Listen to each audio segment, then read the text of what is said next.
importance. It must be a matter, if not raised, can result in a catastrophe. One of the parliamentary privileges enjoyed by the members of parliament in Zambia is freedom of speech. This privilege enables members of parliament to debate freely on any subject in the House. This freedom of speech is guaranteed to members of parliament by Section 3 of the National Assembly Powers and Privileges Act. However, freedom of speech is enjoyed inside the House, and it is the duty of each member of parliament to refrain from making any comments or observations which may be prejudicial to the privileges, rights, dignity, and authority of the House which he himself or herself enjoys. Therefore, freedom of speech in the House is merely from external influence or interference, but the expressions may still remain to be punishable by the House if they are not positively supported by the facts. Section 19 of the National Assembly Powers and Privileges Act provides that it is a breach of parliamentary privilege and gross contempt of the House for any member of the House to make speeches or publish any libels on the character or proceedings of the House. If a member is not satisfied with the decision of the House, the appropriate course of action is to move a motion urging the House to rescind its decision.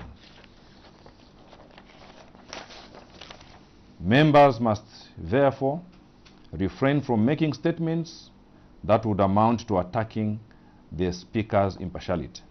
The parliamentary practice throughout the Commonwealth requires that any reflection on the character of the Speaker or accusations of partiality in the discharge of his or her duties be based upon substantive motion drawn in proper terms and as a distinct decision of the House. In light of the aforementioned, it is therefore a breach of privilege to reflect upon the impartiality of the Speaker or upon her character and conduct, whether inside or outside the House, except on a substantive motion. I would like to take this opportunity to strongly advise members that in order to avoid unnecessary problems arising from breach of parliamentary privileges or contempt of the House, it is important for honorable members to take time to study and appreciate the parliamentary procedures. Number 2, tribal remarks on Parliament. I also wish to take this opportunity to urge members of Parliament to desist on drawing our professional members of staff in their politics.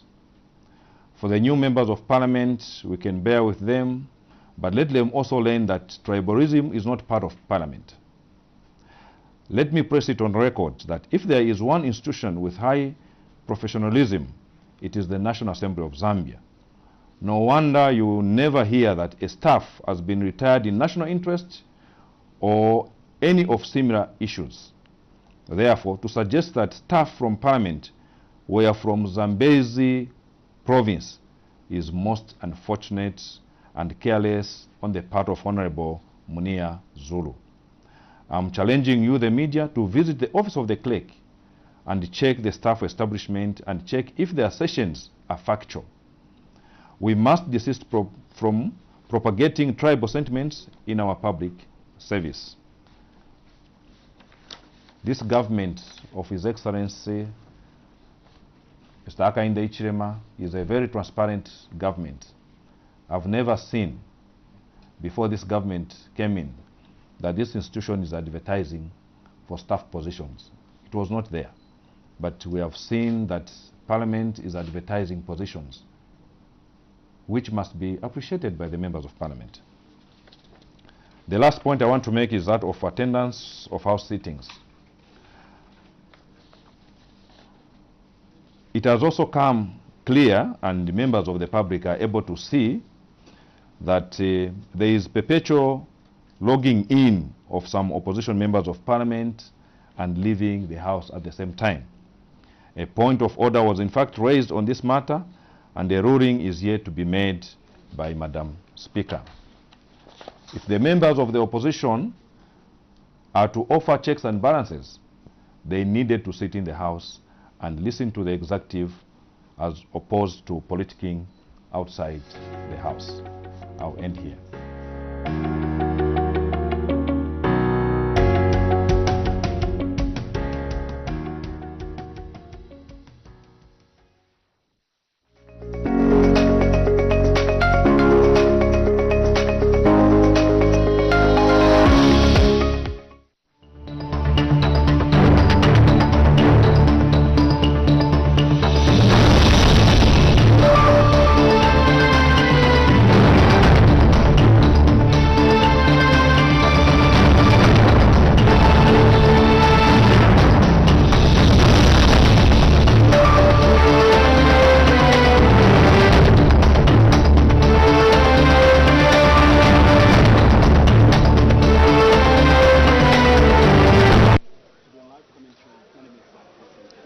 Good afternoon, I'm Claudette Sindaza-Jonga, and on sign language we have Jason Manda and Chola Kawa.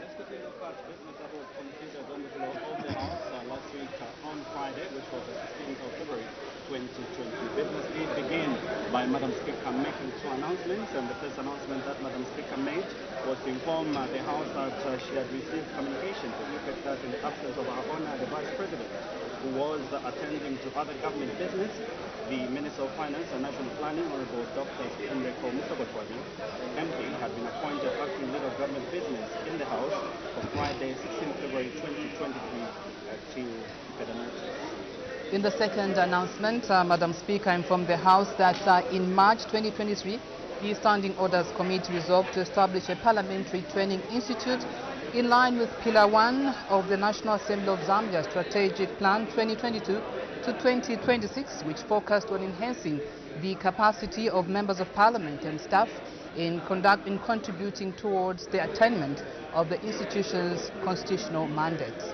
Madam Speaker further informed the House that an orientation meeting for honourable members has been scheduled for Monday, 19th February 2024, with the objective of creating awareness on the establishment of the institute. She stated that the meeting would be held virtually starting at 10 hours, and that the logging in credentials will be availed to honourable members in due course. Madam Speaker urged honourable members to participate in the orientation meeting in voluntary. Three matters of urgent public importance were raised. Understanding Order 134.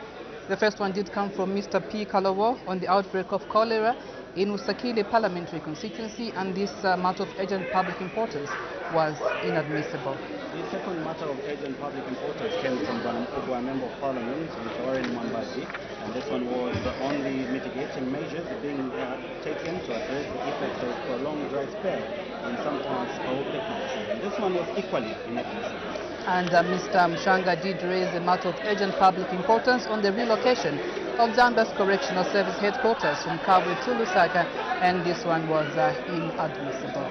After the consideration of those three matters of urgent public importance, the House did proceed to consider questions for oral answer, numbers 202 to 205, 207 to 208, and 210, understanding order 70. And questions for oral answer number 206 and 209, understanding order 74, the member being absent, the question actually did lapse.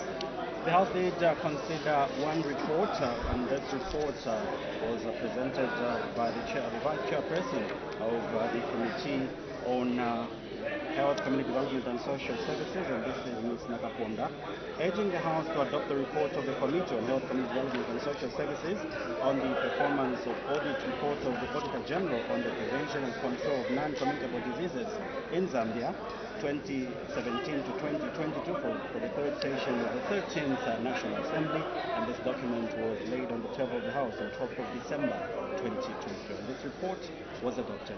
The House adjourned accordingly on Friday at 12:22 hours. That's it. That's all the time that we have had for you in terms of the recap of what transpired last week on Friday. Time now to quickly look at business that will be considered on the floor of the House today, Tuesday, 20th February 2024. We do expect the House to consider one question for oral answer, understanding order number 76, and 4 questions for oral answer, understanding order number 74. So then we do have a report that will be moved by Mr. Committee Chairperson resolution of the Committee on Energy, Water Development and Tourism, urging the House to adopt the report of the Committee on Energy, Water Development and Tourism on the performance audit report on the sustainable management of water resources in Zambia 2019 to 2022 for the third session of the 13th National Assembly. The document was laid on the table of the House on Thursday, 30th November 2023. And this motion will be seconded by Mr. Katotowe, who is the Wapula Member of Parliament. And so we do expect the Speaker's procession to make its way into the chamber in a few minutes from now. And as we wait for that, we have a look at some of the questions that will be considered on the floor of the House. Question 211 will come from Mr. Mtachalo of Chama North. He's going to ask the Vice President whether the government is aware that 70 houses and 5 classroom blocks in Kalinku Ward in Chama North Parliamentary constituency were damaged following heavy rainfall, thereby leaving residents homeless and classroom blocks unconducive for learners, and what urgent measures are being taken to assist the affected residents to repair the damaged school infrastructure. Question 213 will come from Ministerial Member of Parliament in Western Province, and this is Mr. Mitchell. I'd like to ask the Minister of Home Affairs and Internal Security whether the government is aware that some police officers who were transferred on promotion to Mitete district between 2021 and 2023 have not reported for duty in the district as of July 2023, and if so, what measures are being taken to ensure that officers start working in the district? Mr. Mtelo of Mitete will ask the Minister of Home Affairs and Internal Security whether the government is aware that some police officers who were transferred on promotion to Mitete between 2021 and 2023 had not reported for duty in the district as of July 2023. Question 214 will come from Mr. Maganda, who is the Member of Parliament. As you can see on your screen, that's Honorable Madam Speaker's procession making way through the chamber. That signifies the commencement of today's business. For the and I will be on hand to be with you until the January time. Madam Speaker.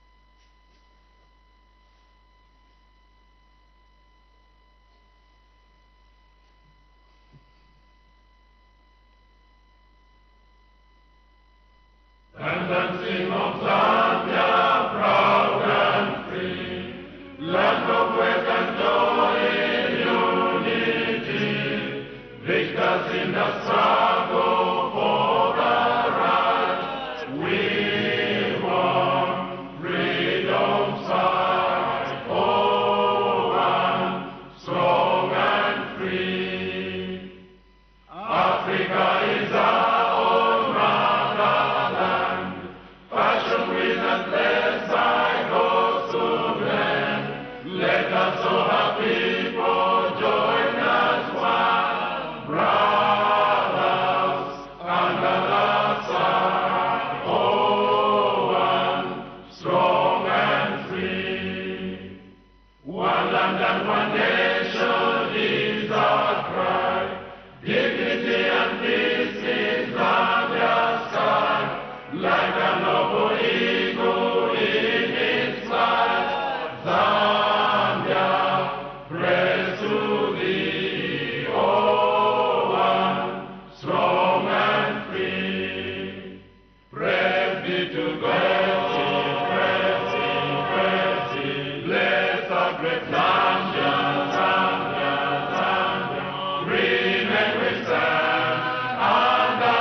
Prayer.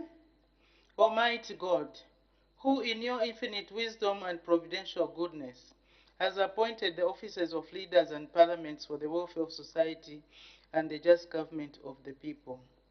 We beseech you to consider with your abundant favor us, your servants, whom you have been pleased to call to the performance of such important responsibilities in this land.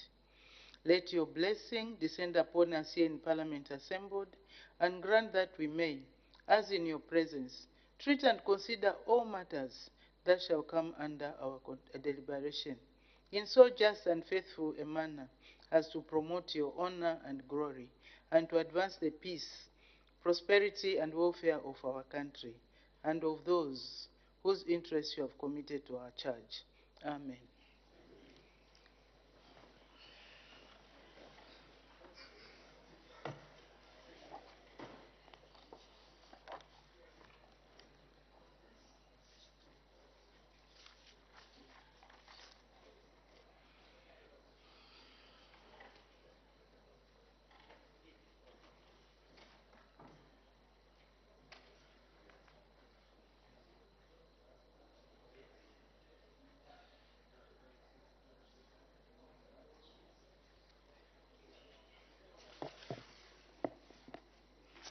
Honorable members, I have one announcement to make, and this is to the effect that, honorable members, I have observed that some members have developed a tendency of making verbal arrangements with other members to ask questions appearing on the order paper on their behalf.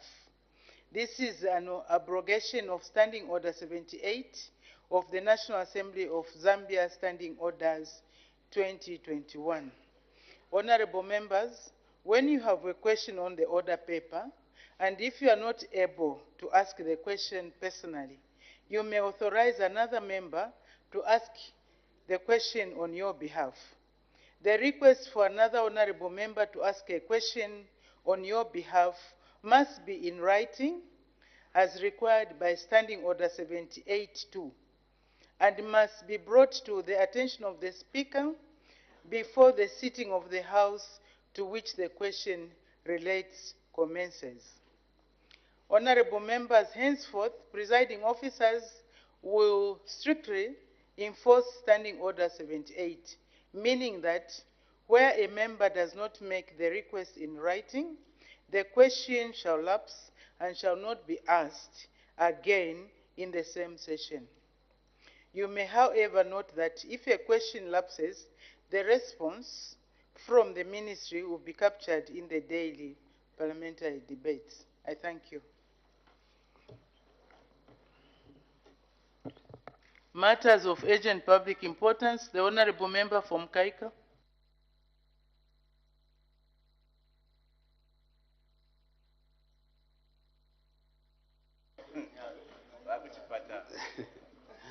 Thank you so much, Madam Speaker, for this opportunity. My matter of urgent public importance is directed to Her Honor, the Vice President.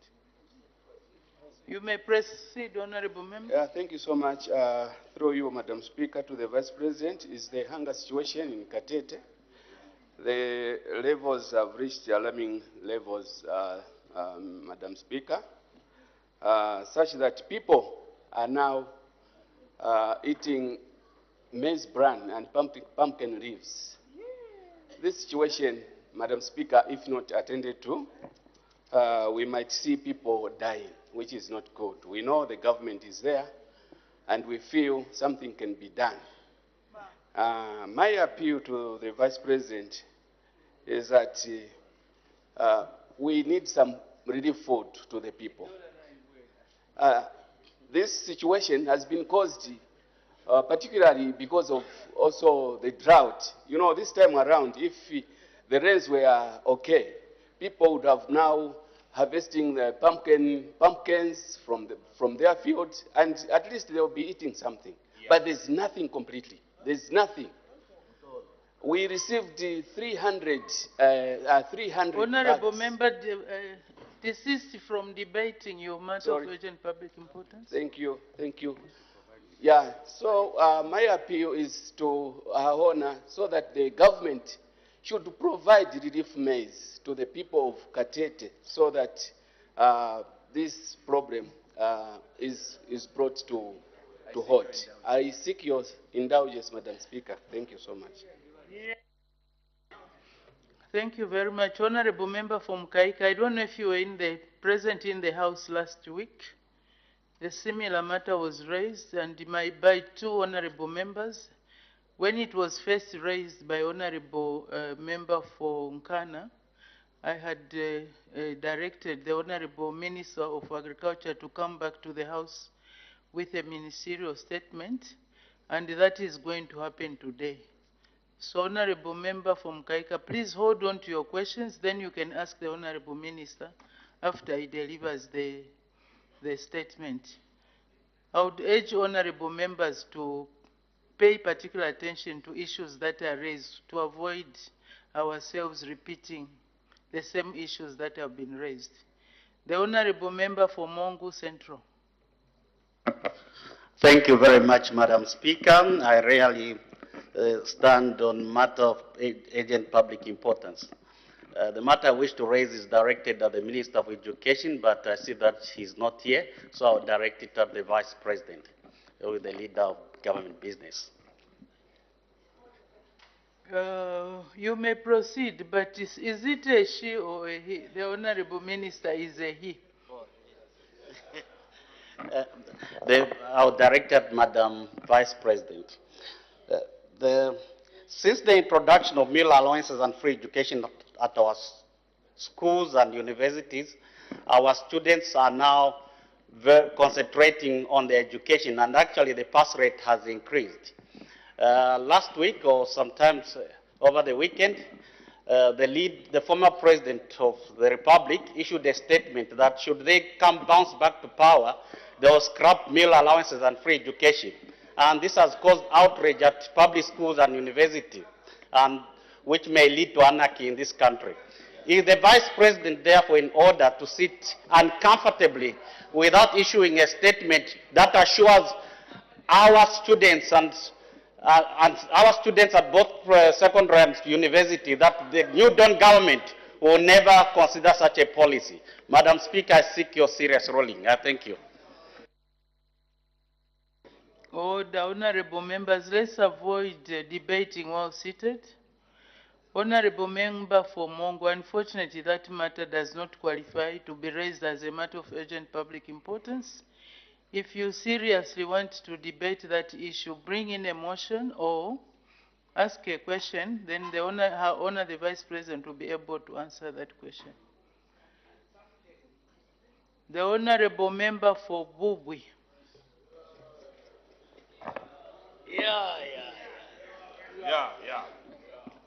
Thank you so very much, Madam Speaker, for this chance. Madam Speaker, I think my matter is directed to our Honor, the Vice President. It has to do with hunger. I know the Honorable Member from Kaika had said something, but I think it has a different information. Madam Speaker, government in Vubwi had allocated some food for work. And the people in Vubwi worked for about 2 months ago. But since then, I think this maize is not given to the good people of Vubwi, and they have been perpetually calling me to try and find out on when government would give this food to the people who worked, because the hunger situation is quite terrible in Vubwi. Madam Speaker, I seek your indulgence. Thank you. The honorable members, I thought I had guided when the honorable member from Kaika was asking the question. I don't know whether the honorable member for Vubwi was here or he was still coming to the House. Honorable member, the minister is going to deliver a statement, so hold on to your questions. And also, as you raise your matters of urgent public importance, please do bear in mind that it has to be a matter that can be debated, not only restricted to a constituency. So as you ask your questions, make them all-encompassing than mentioning a particular constituency. Otherwise, then the matter might not be admitted for the purpose for which you want it to be considered. So that concludes matters of urgent public importance. We make progress. I have permitted the Honorable Minister of Agriculture to make a ministerial statement.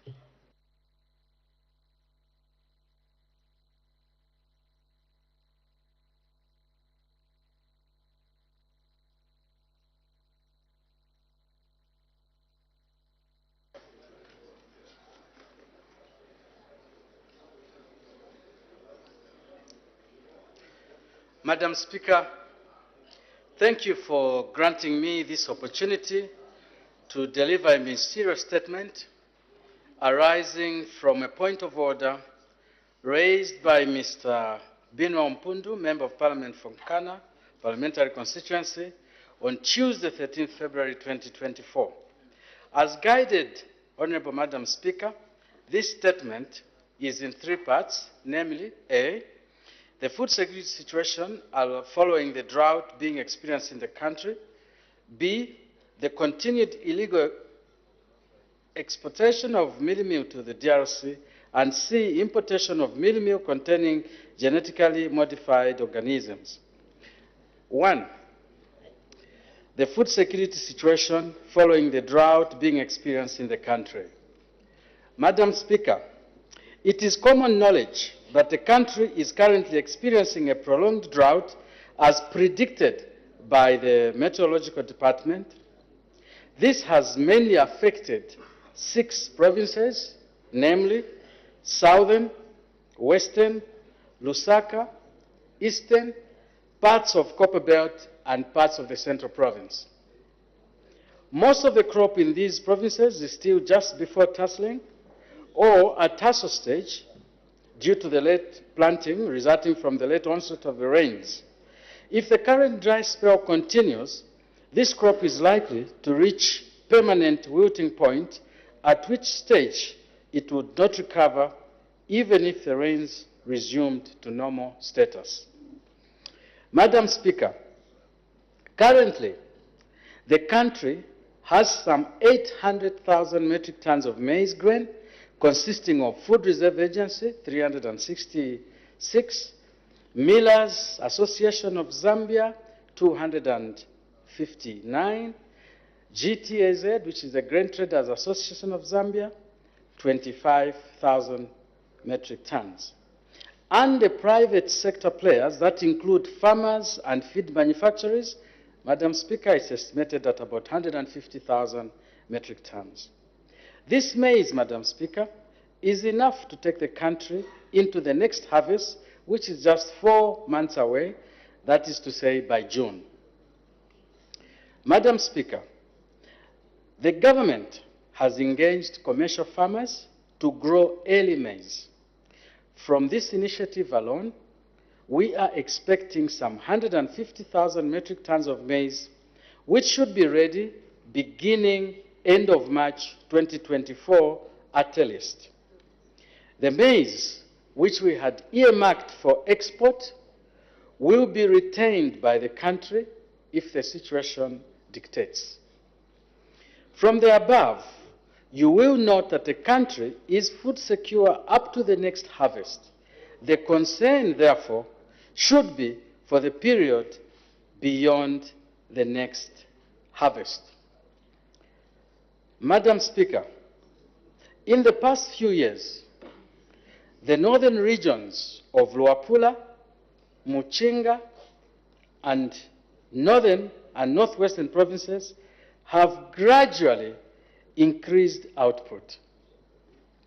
For example, in 2023, the Food Reserve Agency bought 67% of the crop from these 4 provinces, with Northern Province leading. The agency only bought 27% of the crop from Eastern, Southern, and Central provinces, which have traditionally been the country's food basket for the staple crop. The other provinces, Western, Copperbelt, and Lusaka, contributed only about 5%. According to the Crop Focus survey for the 2022-2023 farming season, Luapula, Muchinga, Northern and Northwestern provinces produced 33,855 metric tons, which is 32% of the national production figure, which was 3,261,689 metric tons. We remain hopeful that the northern region will produce enough grain to cover the deficit that may result from the crop failure in the other parts of the country.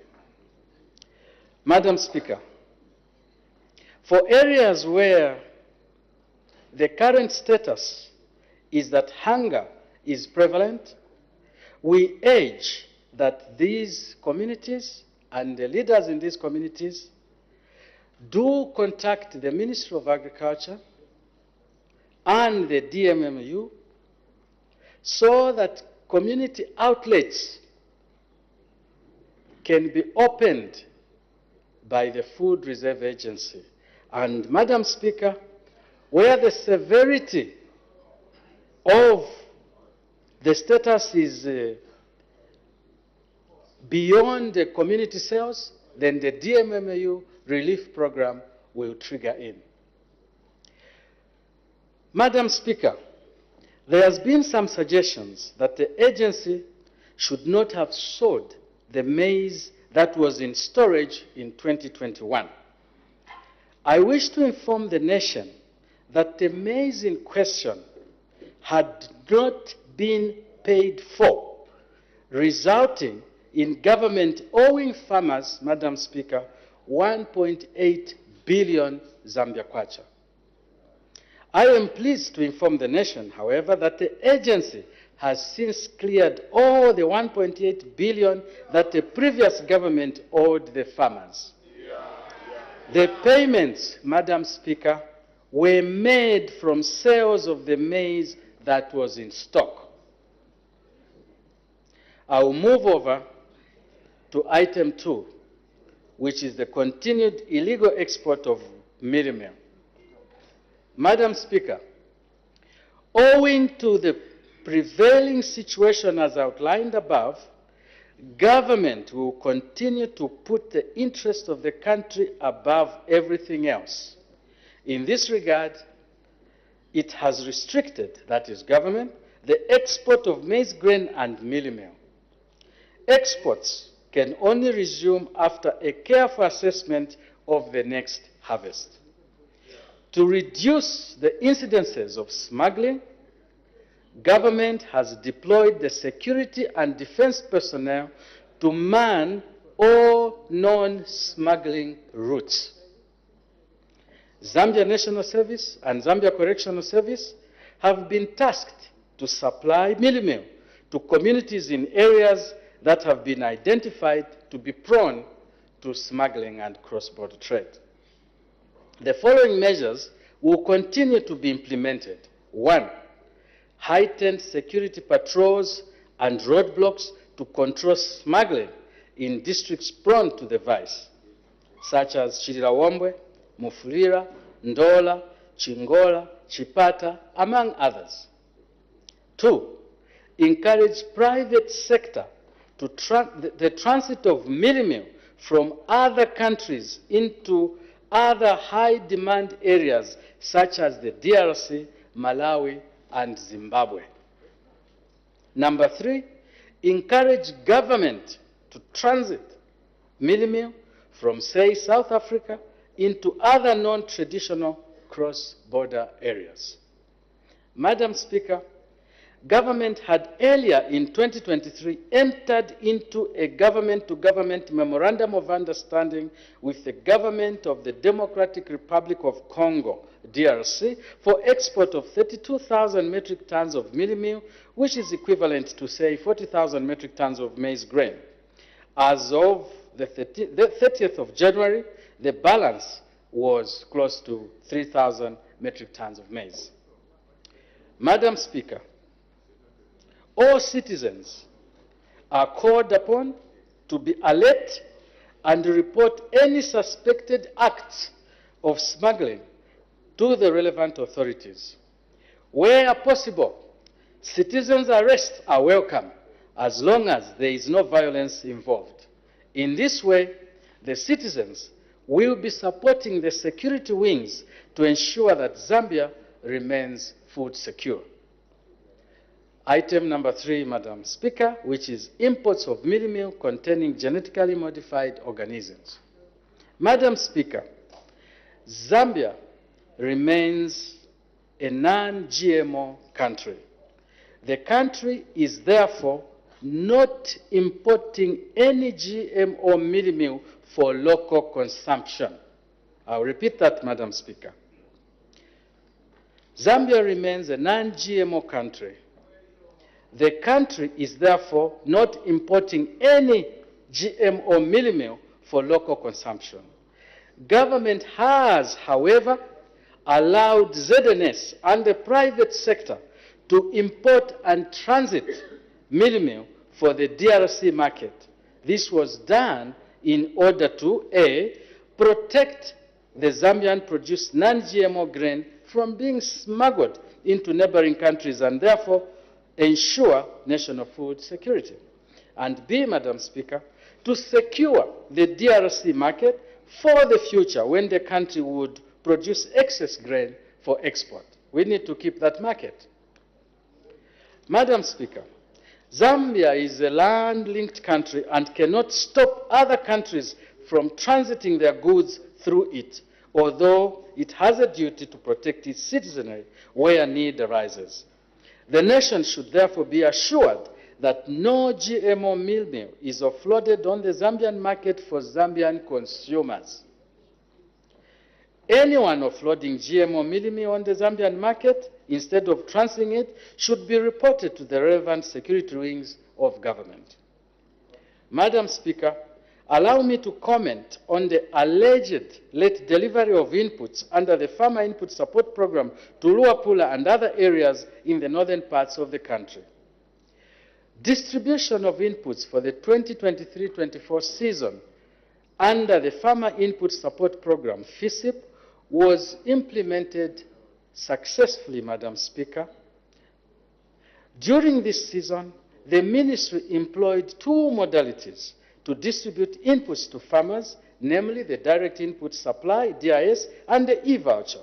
The e-voucher was deployed in Lusaka and Central Provinces, while the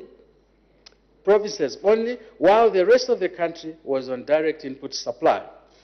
Luapula Province, which was referred to by Honorable Binwe Mpundu, Member of Parliament from Kana Parliamentary constituency, in his point of order, was on direct input supply.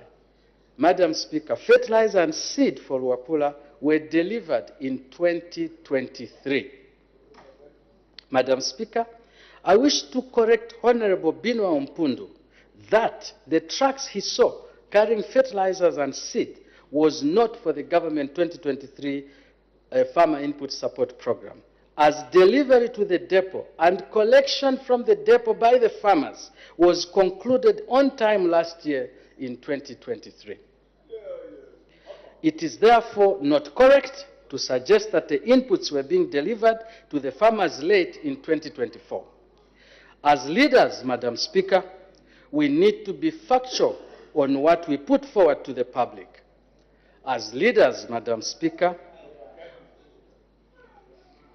we need to be careful on what we say to the public.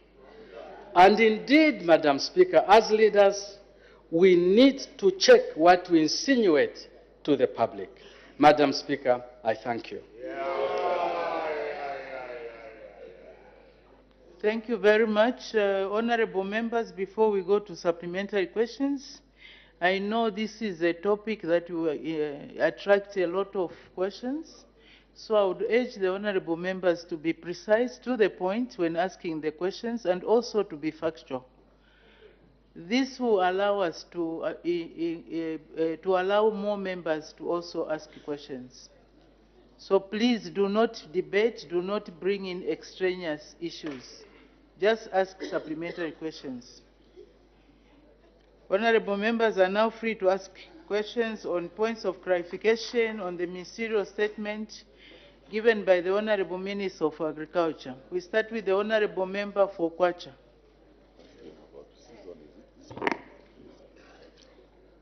Thank you, Madam Speaker, for the opportunity given to ask a follow-up question to the Minister of Agriculture.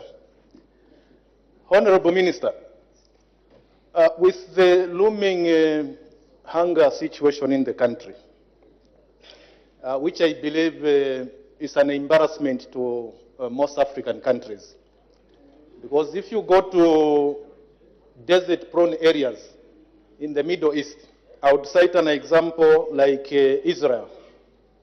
Oh, the Honorable Member for Kwacha, please ask supplementary questions. We need to accommodate as many members as possible. Do not debate. Well guided, Madam Speaker. I just wanted to quickly build the image so that we are able to understand why we are lagging behind in Africa. I want to find out, Honorable Minister, in view of the looming hunger situation following the dry spells, what is the government position regarding irrigation system? Because in this century, we cannot be talking about rain season giving us food all the time, even when we have water bodies in this country. So what is the government position in terms of irrigation when we have all the water bodies in this country? Thank you, Madam Speaker. Thank you. The Honorable Minister of Agriculture. Thank you, Madam Speaker. Madam Speaker, the Minister of Agriculture has 5 major functions related to what you are saying. Number 1, Madam Speaker, we want to enhance extension. Number 2, Madam Speaker, we want to make sure that seed and fertilizer given to the farmer is good. Number 3, Madam Speaker, we want to make sure that mechanization, farm power, is enhanced. And in that effect, on Thursday, on the 28th, next week, we are going to open up, we are going to launch the mechanization strategy. And as I said, I'll take advantage of this. We are going to give 1 center of excellency in each province. We are going to open up, there will be tractors delivered there with equipment. And then later on, in every district, we are going to give 6 units, mechanization centers. So 6 times 116, we are just 4 short of 700 units in the country. This is to make sure that the drudgery, this almost slavery that we have by using a hoe, is taken out. This will also improve on the productivity. After we complete with the mechanization, farm power mechanization, we are going for irrigation. And we will make sure that we have irrigation facilities starting from small-scale farmers, even 1 hectare, up to the big farmers. We are going to go for that. It is the next stage. We have started with mechanization, farm power. We are going for irrigation. And finally, the 5th one is where we are looking for processing, where we invite honorable members like the members in this House and even farmers to go into processing what we'll be producing. So, Madam, it is on the offing. We are working on it. It's going to be planned out, and we'll let you know. I thank you. Thank you very much. The Honorable Member for Nkana. Madam Speaker, I need your guidance. There are 3 issues that I raised. I don't know if I can ask 3 questions in relation to those 3 issues. Oh, the Honorable Member, actually, I think we overstretched ourselves when we asked the Honorable Minister to address 3 matters. It should have been only 1 issue. So in accordance with our Standing Order 134.4, which reads, for the avoidance of doubt, where more than 1 matter of urgent public importance is admitted and the presiding officer considers that each matter justifies debate, the presiding officer shall give priority to the matter which, in the presiding officer's opinion, is the most urgent and important. So the Honorable Member for Nkana will ask 1 question relating to 1 subject only. Then the other members can cover. You can liaise with the other honorable members to cover each other. You don't have to ask similar questions. Madam Speaker, In a letter written by the Permanent Secretary in the Ministry of Agriculture dated 22 January 2024, Madam Yvonne Esimpundu, to the Commissioner General, Zambia Revenue Authority. Do you have that letter with you? I'm reading it. Is it original? It is, Madam Speaker. Let me have a look.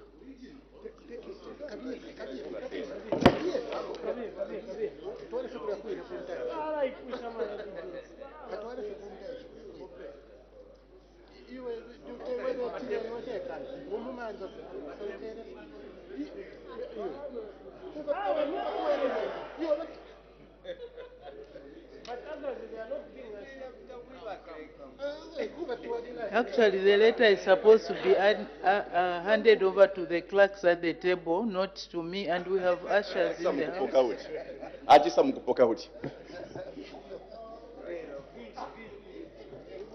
Madam Speaker, in this letter, it's referenced submission of Order, Honorable Member Fonkana. The letter that you have brought is a photocopy. Is it certified? Is it certified? Madam Speaker, it is stamped, it's printed from the phone, so... No, that's not sufficient. Stop the clock. These things, we are guided by our very own standing orders.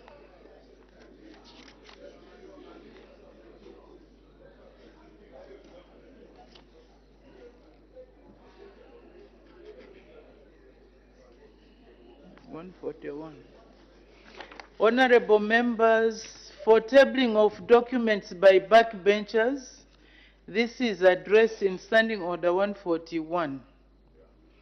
Admissibility rules for tabling private documents. Well, this must be a public document. So we'll look at 140, Standing Order 140. Tabling of private documents by, public, 139. 139, tabling of public documents by backbencher. 1, a backbencher may table a public document provided it is an original document. 2, a backbencher shall not table a copy of a public document unless the copy has been certified as a true copy of the original document by the relevant head of government, ministry, department, or agency that has custody of the original document. That is what the standing orders is saying. It's not me. You are accordingly guided. Please do not refer to that document. It's not proper before the House. Madam Speaker, my question to the Minister of Agriculture. Honorable Minister, you are aware that ZNS has a depot in Kasumbalesa where they are stocking and selling mealie meal labeled Eagle milling, which mealie meal is coming from South Africa. That means GMO mealie meal coming from SA is being sold in the ZNS depot in Kasumbalesa. Would you then confirm now that the Zambian government through ZNS is importing GMO mealie meal and selling it to the Congolese, or whether they are Congolese or otherwise, in Zambia at Comesa in Kasumbalesa? I thank you, Madam Speaker. The Honorable Minister of Agriculture. Thank you, Madam Speaker. Sorry. Madam Speaker, thank you. Madam Speaker, I am aware, and it is true, that ZNS is offloading maize, mealie meal at Kasumbalesa for sale to mostly for the DRC market. I'll explain. Madam Speaker, I want to repeat. I am aware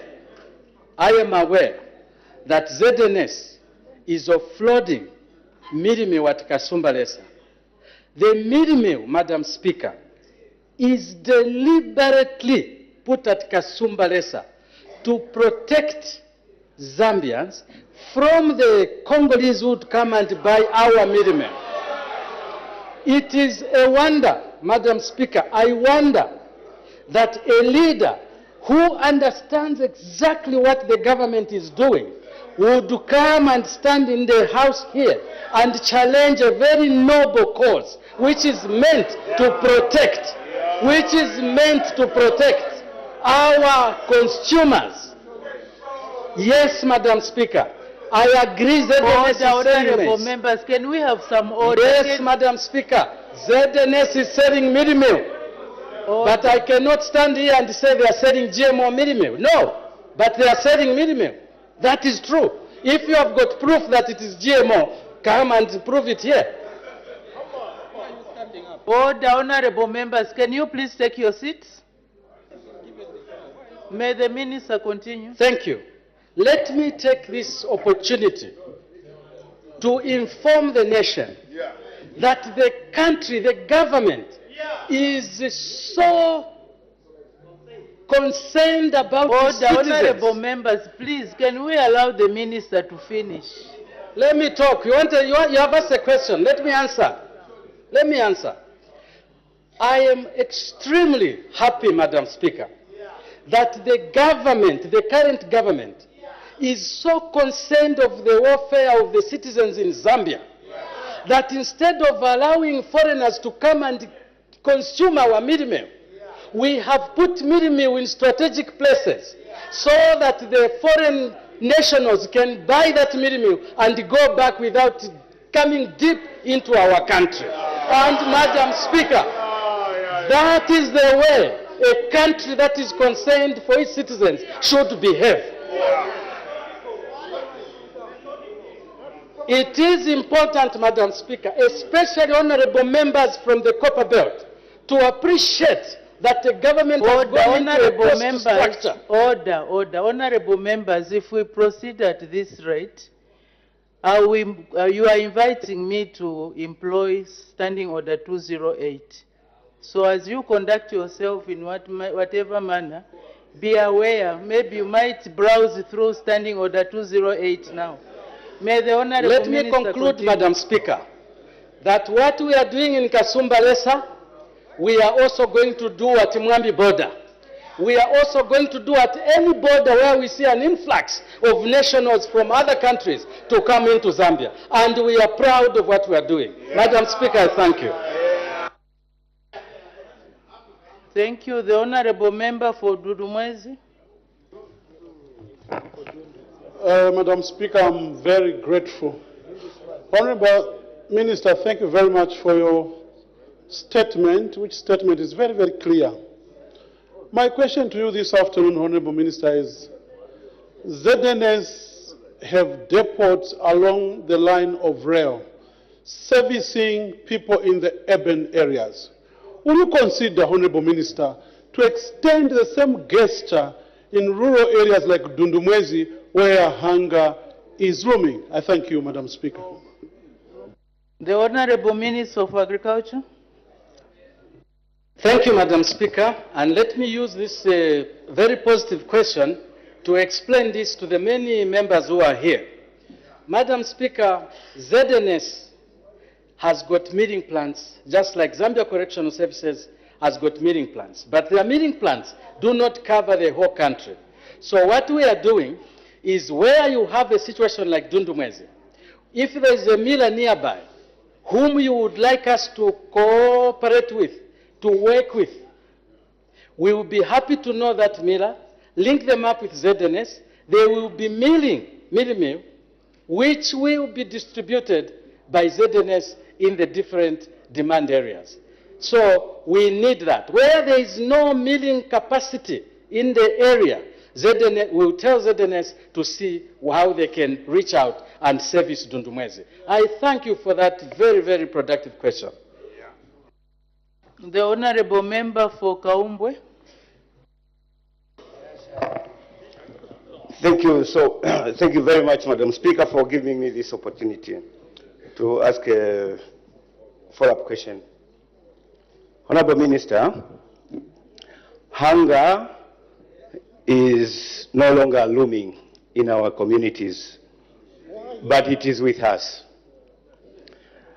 And the maize has actually reached a wilting point. For example, in my constituency, the maize has reached a wilting point where people are now slashing the maize and feeding it to animals. I appreciate your statement that you would love to open community cells, because like Petauke district, we only have one chain store, which is in Petauke, Choppies. There is no access to maize, there's no access to meal in our rural constituencies. Honourable Minister, wouldn't you consider to actually put relief maize as the first option to save the situation?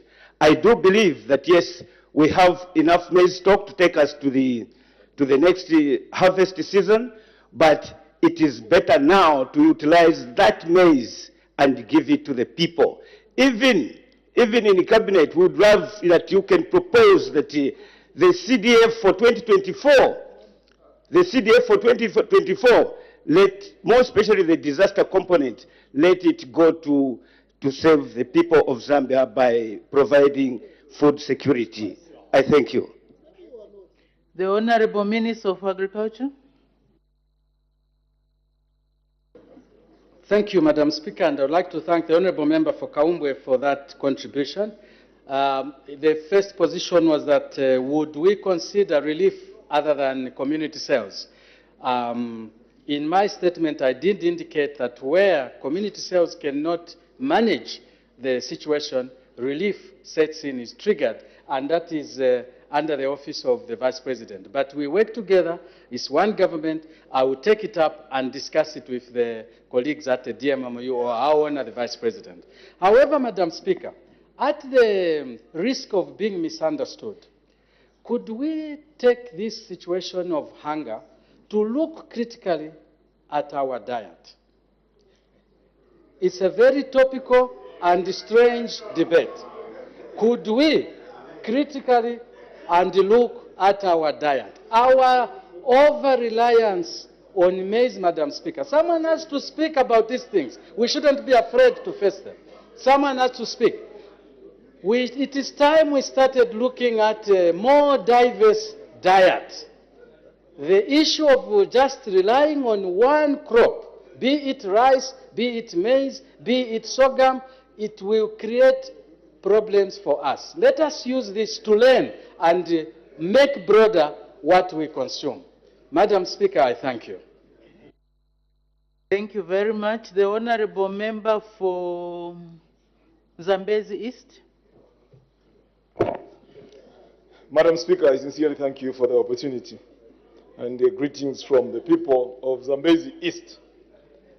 Madam Speaker, I will have a very short preamble before my substantive question. This question we are debating here on the floor of the House this afternoon emanates from issues that are a product of several connections of lies and the like. And for our colleagues on your left-hand side, they will concoct lies, after that they believe them, and then they start defeating the nation with those lies. So I'm very, very happy with Order, honourable members. Honourable Member for Zambezi East, just ask your question, please. Go to the question. Madam Speaker, I sincerely appreciate your guidance. I'd like to thank the Honourable Minister for that comprehensive ministerial statement which clears all the lies they concocted. Now, the substantive question here is on the solution. Order. Honourable Member for Zambezi East, please just ask your questions. And honourable members from... Order. I'm still talking. You want to have a point of order on me. I'm giving guidance. Honourable members on my left, further in front there. Please, if you have any concern or any issue that you want to raise, do not debate while seated. Write it down and ask a question or ask your friend to, by way of rebutting. And I'm not, for the avoidance of doubt, I'm not admitting any points of order. We want to have a smooth flow of business. So please, write down, do not debate while seated. May the Honorable Member for Zambezi East ask his question. Madam Speaker, going to the question. Indeed, the Honorable Minister of Agriculture, we are now clear that there is hunger looming in the country. And I'm thinking, since you are seated next to the Minister of Finance, and indeed, Her Honor, the Vice President is in the House, you did mention about providing some relief food through the FRA, which of course the source will come from you. Have you come up with any program that we as members of parliament can help to facilitate, to try and feed the nation? I think we have reached a stage where people just need to be fed because they're hungry. Kindly illuminate any plans that you've put in place to feed these people who are actually suffering from hunger. I thank you, Madam Speaker. Thank you. The Honorable Minister of Agriculture. Thank you, Madam Speaker. May I thank the Honorable Member for the truthful nature in which he raised this question. I'm grateful, Honorable. I take your proposal, and it is something that I can only say I will sit with the relevant wings. There's a committee that looks at these things. I will put your proposal forward so that we can see how the honorable members of parliament across the country can contribute in alleviating what is being perceived as a looming situation of hunger. Madam Speaker, I thank you. Thank you very much. The honorable member for Pambashi. I thank you, Madam Speaker. Madam Speaker, I can only begin by the statement that cry my beloved country. And I want, somebody has sent me a message, Minister, appealing to your I'll conscience. add another 10 minutes. Thank you, Madam Speaker. Somebody has sent me a message appealing to the minister to put the national interest first than politics. If the minister can speak to his conscience and the conscience of the million Zambians that are starving, he will be a responsible minister. Minister, you are dealing with the security of the nation. Unfortunately, there are 3 F's that are critical to this country: food, fertilizer, and fuel. Unfortunately, 2 are sitting with you, devoid of politics. Do away with politics, Minister. 3 F's. And for those who are calling us liars, I hope the people of Lower Pool and Kawambo are listening to this debate today, that the honorable member for Order, honorable member for Pambasha, you were advising here that we should not politicize issues of hunger. And for some reason, you are going towards politicking. Let's ask the supplementary question. What's the supplementary question? I wanted, because the MP for Zambezi can't call me liar when I'm representing the people who are crying at the bank right now. They are struggling to access fertilizer. Madam Speaker, I want to provide evidence. When the honorable member for Zambezi East was making that remark, it missed me. I didn't hear it because I was attending to a note, because that's why I always say, please do not write notes, because while I'm responding, I miss out what is being said. So if honorable member for Zambezi East, honorable member for, please kindly withdraw that remark, calling the other honorable members as liars. Can you withdraw and apologize? Madam Speaker, I was very categorical in what I said. I said this is coming from a concoction. Order, I didn't call anyone a liar. Order, honorable member for Zambezi, just withdraw and apologize. Madam Speaker, I don't know what I should withdraw. No, I didn't call anyone a liar. You can get the verbatim. Can we have some order? I'm going to repeat. Honorable Member for Zambezi East, please apologize, withdraw, and apologize. We make progress. I withdraw use of the word concoction of lies, but not calling anyone a liar. I didn't call anyone a liar. I thank you, Madam Speaker. Thank you very much. I didn't hear the apology.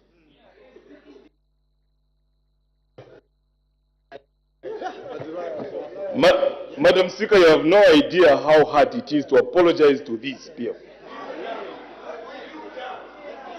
What they did to us. Order, Honorable Member, now you are trading. I apologize, Madam Speaker. The Honorable Member is treading on very soft ground. He has apologized. Can we make progress? The Honorable Member for Pambashe, proceed. Thank you, Madam Speaker. Madam Speaker, the farmers in Luapula province who were meant to pay 400 kwacha to wait for maize, we had more clubs than the 61,000 of packs that were sent to Luapula, while Eastern Province received 195,000 packs, and the Northern Province 96,000, Muchinga 56,000, Central Province 96,000, Southern Province 194,000 packs. Minister, the Meteorological Department, through the Minister for Green Economy, did come and issue a statement on the projection of the rainfall pattern for Zambia. What is stated? Your distribution of the packs more to the southern part of the country, that when we are warned that this part of Zambia, southern I mean eastern, Lusaka, central, western, and southern province, because this is southern part of Zambia, you gave them almost 500,000 packs of FISIP, while the northern part, with a lot of rains, it's about 150,000 packs. It was necessitated this in imbalanced distribution of the farming input support program. I thank you, Madam Speaker. The honorable members, stop the watch. I think we need to be careful what we are doing as we are seated. We should comply with the standing orders. Maybe just by way of reminder, Standing Order 203 is very clear. Oh, sorry, let me just... 204 actually. A member, 2042, if a member shall not interrupt another member holding the floor by making noise or other disorderly expressions. I hope the honorable members are listening. Honorable Member Fonkana, please do pay attention. I'm guiding. Standing Order 2042, F. A member shall not interrupt another member holding the floor by making noise or other disorderly expressions. G. A member shall listen in silence to the debates in the House. So please, at H, a member shall not obstruct, interrupt proceedings, or make disruptive running commentaries when another member is speaking. Please, let's comply with this. If we have any point, as I have already guided, write it down, ask a question to rebut, or if you have already exhausted your chances, give to another colleague, another honorable member to ask on your behalf. Let's avoid debating while seated. The Honorable Minister.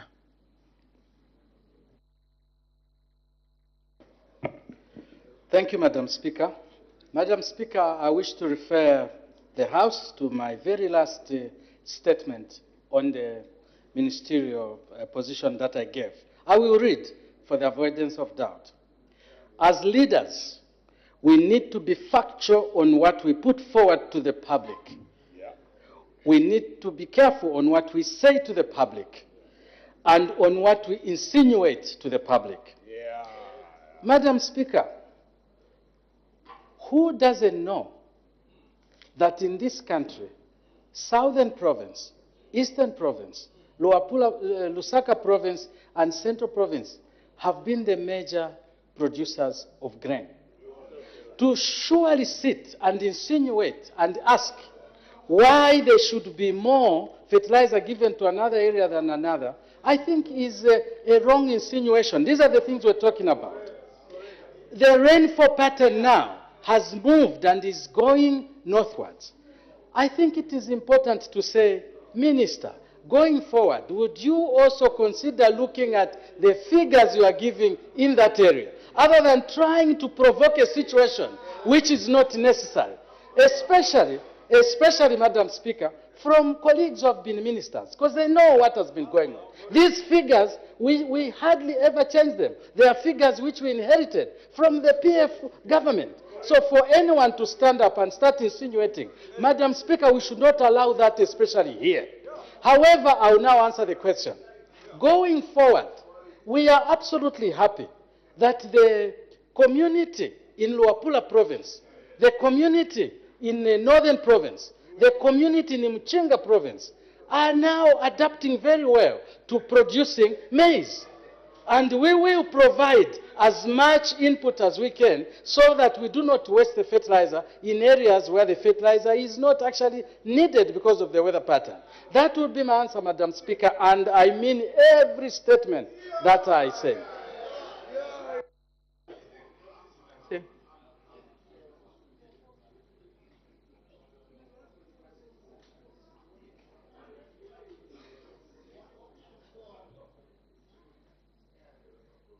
The Honorable Member for Chieng.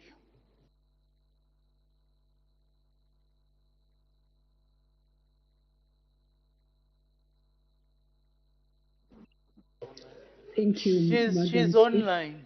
She's online. She would not have indicated if she was not around. She's around. The Honorable Member for Chieng may proceed. Thank you, Madam Speaker, for giving the people of Chiengi this opportunity. Through you, Madam Speaker, Honorable Minister, we're talking about food security here. I wanted just to find out if there will be a way of helping the people who are in the Honorable Member for Chieng, I don't know if you are not well, but if you could speak up so that you are clear. If you can speak up, please. Am I audible now, Madam Speaker? Yes, now you are clear. Thank you. I'll say, through you, Madam Speaker, I was asking the Minister of Agriculture. What we're talking about food security. Is there anything that this government is going to do for the people who have been affected by this drought? Because people in like areas where there's been drought, it will be very difficult for them to access this milling meal for Eagle or any kind of milling meal, which will be very costly. What are the measures that the government is putting in place to help people in remote areas to access the most affordable milling meal? Thank you, Madam Speaker. Thank you. The Honorable Minister of Agriculture. I thank you. I would like to assure the Honorable Member for Chienge, Madam Katuta, that in the statement that we gave, government has indicated that in areas where the hunger situation is serious, please apply to the ministry and we will come and open community cells. We would like the people of Zambia to access the maize which they grew, which we are holding for them, basically in trust. Secondly, if the situation so demands and it is grave, more grave than community cells, please do apply to the office of the Vice President so that you can be considered for relief maize. Because probably to start thinking that we can move milling meal, it could be a bit more difficult. It is easier for the agency to take maize, and then the people buy the maize, and they go and have it milled on their own. I thank you. Thank you very much. The Honorable Member for Nalolo.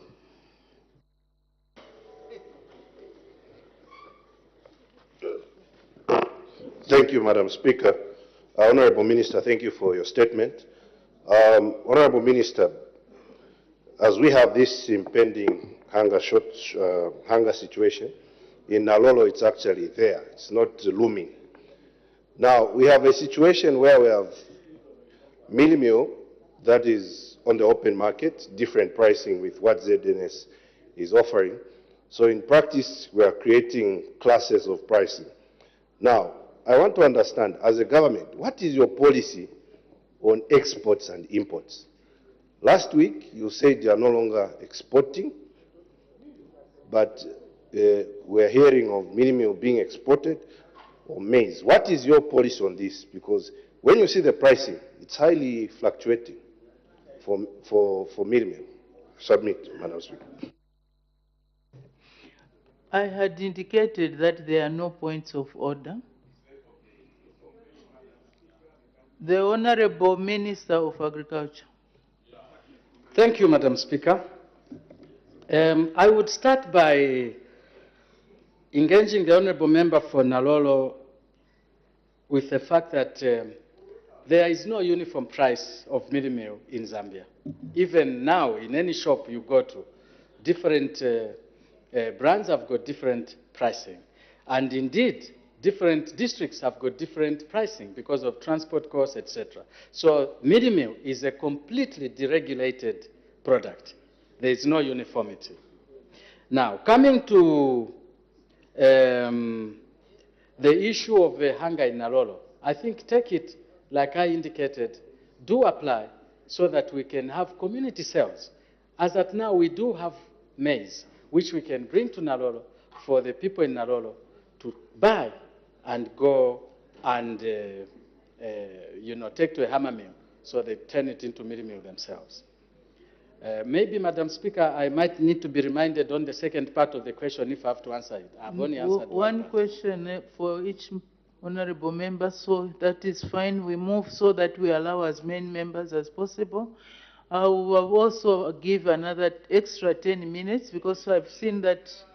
But honorable members, as I extend time, let's be precise to the point. Then we can have more questions. The honorable member for Chama North. Thank you very much, Madam Speaker. Madam Speaker, the issue of genetically modified mealie meal has generated a lot of concerns.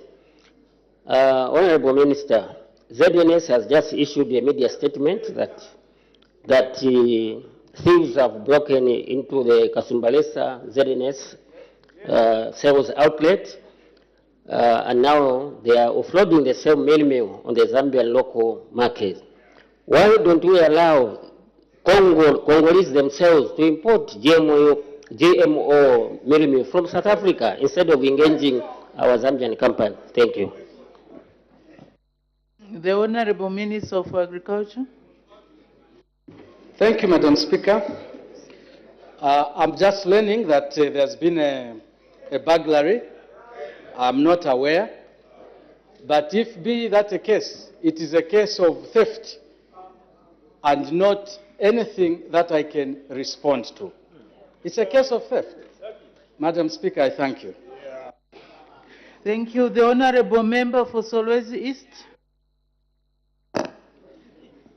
Thank you very much, Madam Speaker.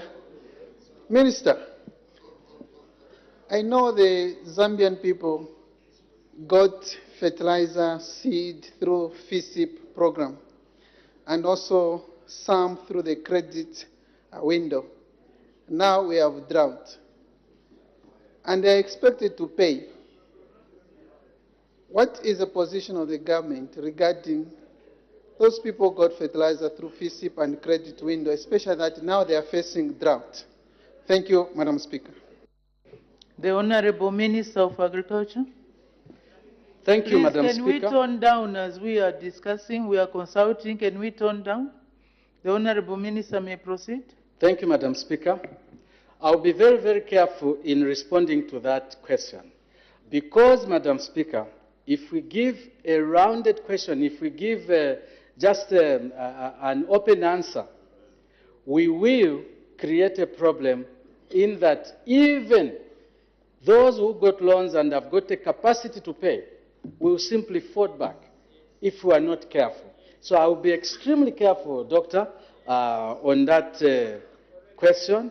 But I want you to know that the credit window was issued out by banks, and the banks have got their own ways of looking at the situation as it is.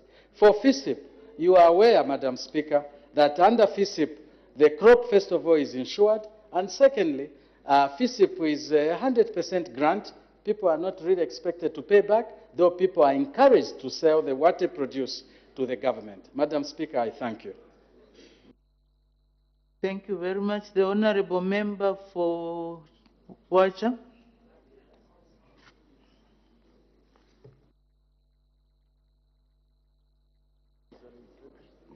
Thank you very much, Madam Speaker. Before you proceed, Honorable Member for Pambashe, if you are consulting, please do not give me your back. Take a seat and consult your learned, your Honorable Member. Sorry, I was going back to court. Thank you. May the Honorable Member Thank you very much, Madam Speaker, and thank you, Minister, for the statement. Honorable Madam Speaker, Minister, any possibility of the price of mealie meal coming down using the winter maize to be harvested by March this year, as you indicated in your ministerial statement? And if there will be a reduction, to how much? Thank you very much, Madam Speaker. The Honorable Minister of Agriculture. Thank you, Madam Speaker, and thank you, Honorable Mshanga, for that. Madam Speaker, when you cultivate early maize, this maize which is coming in March is actually early maize because it was planted in October after the commercial farmers harvested their wheat. Immediately they planted maize. So it's not winter maize. This maize, just like maybe winter maize, Madam Speaker, for you to have it germinating, you use irrigation, and that is a cost. For a long time, there's no rain, you use irrigation. That is a cost. When it is ready, it is not sun-dried, it is put in machines to dry it. That is a cost. So it can never, ever be,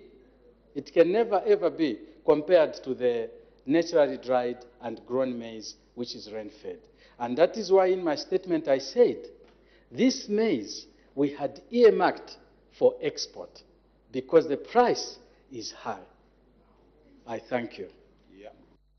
Thank you very much. The Honorable Member for Mpika. Thank you, Madam Speaker. Honorable Minister, at a time when we are having a lot of reports of hunger, Petauke, Mpika, Lumezi, and other areas, your ministry on 22nd January authorized the export of 40,000 metric tons through Jumbo Milling Limited. Why was that the case at a time when our country is not food secured? Thank you, Madam Speaker. Yeah. The Minister of Agriculture. Thank you, Madam Speaker, and I'm very grateful you have asked that question. I think it will clear a couple of other, issues which members wanted cleared.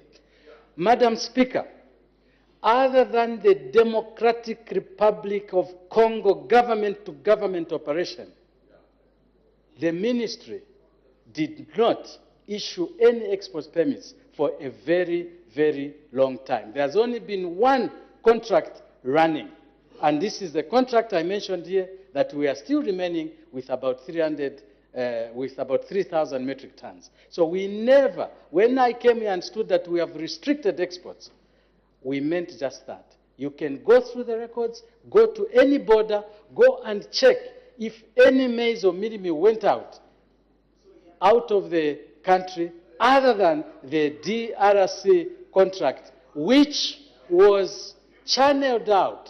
And I want this to be clear. I hope the honorable member is listening. Honorable Kampianga should be listening.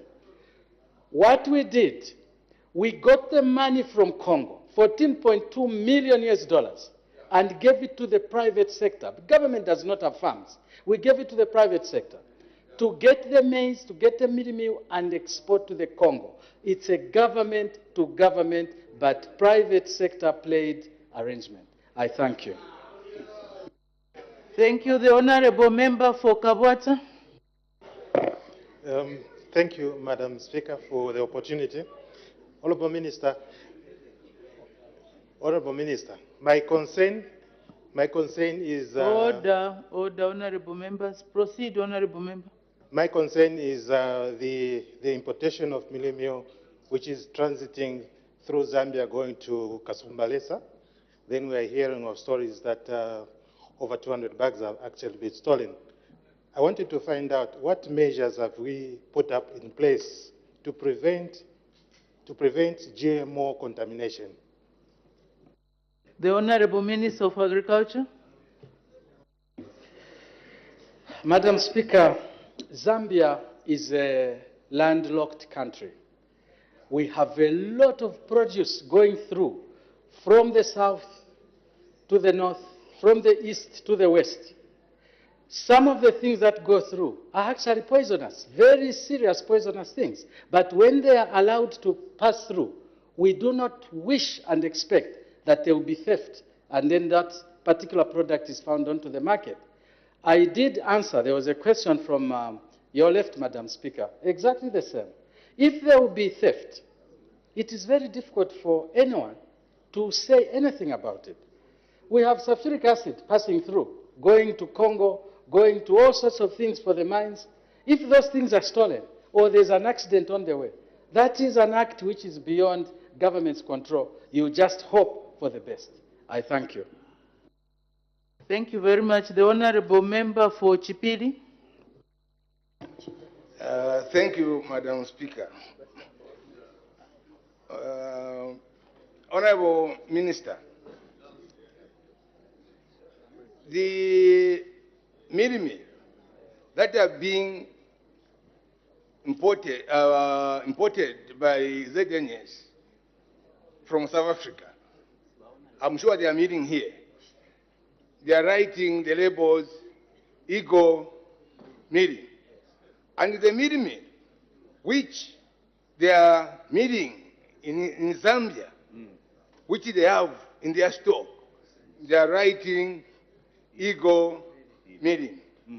How do you explain to Zambian people that this is not GMO and this is Zambian maize which has been produced by ZNS? We want to know, because they are using the same label, unless you explain to us how we can distinguish between the imported one from South Africa and the ones which they are making here. I submit. The Honorable Minister of Agriculture. Thank you, Madam Speaker, and thank you, Honorable for Chipili, for that question. Madam Speaker, as your representative in this sector, I should not shy away from saying certain things. You eat cornflakes from South Africa. Kellogg's, they are made from probably GMO maize. You eat, let me finish. You consume biscuits from other countries that I will explain, that actually made from GMO products. Madam Speaker, GMO has got levels which are allowed in this country. Even the cornflakes you consume, there is a level of GMO tolerance that is allowed. So do not, let us be careful the way we talk about this GMO. Like maybe it is going, let's not demonize it like it can kill us. But of course, Zambia is GMO free. But it is tolerance levels. we allow conflicts, Madam Speaker, in this country at a certain level. Please come to the Ministry of Agriculture. We have got experts who can help you. Now, we keep on referring to the ZNS transit minimum as if maybe it is harmful and GMO contaminated and that it is going to, this minimum which you are talking about is consumed by people who are like us where it is going. In Zambia, our laws are that we have got a certain restriction. In other countries, the restriction is more flexible. So please, let us not create a notion for the country that GMO is a dangerous thing. Almost everyone in here has traveled outside, has gone to America, has gone to England, has gone everywhere. Why don't you find out what you eat? Find out what you eat. It is the responsibility of a person like myself sometimes to talk about things which are not favorable for the ears. But I will continue hammering on it so that we can probably absorb these things. So let us not talk as if the two different types of mealie meal, one is going to kill the other and the other is going to be good for the other one. No, it's not like that. It's not like that. So, Madam Speaker, I wish to state that this issue of GMO, let's have a little bit more engagement so that we can probably help each other in the understanding. I thank you. Thank you. Oh, the Honorable Member for Chipili. Even senior members are also becoming. Order, can we proceed?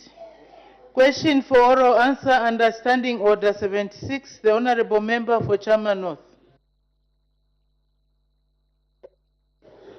Thank you, Madam Speaker. Question number 211.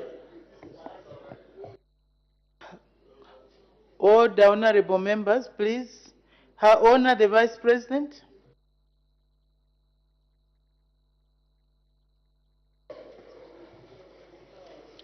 Thank you, Madam Speaker. Honorable Member for Chama, Mr. Yotam Tachalo. Order, Honorable Members, let's listen to the questions, to the answer rather than the question and answer, so that we don't repeat same questions. May Her Honor proceed?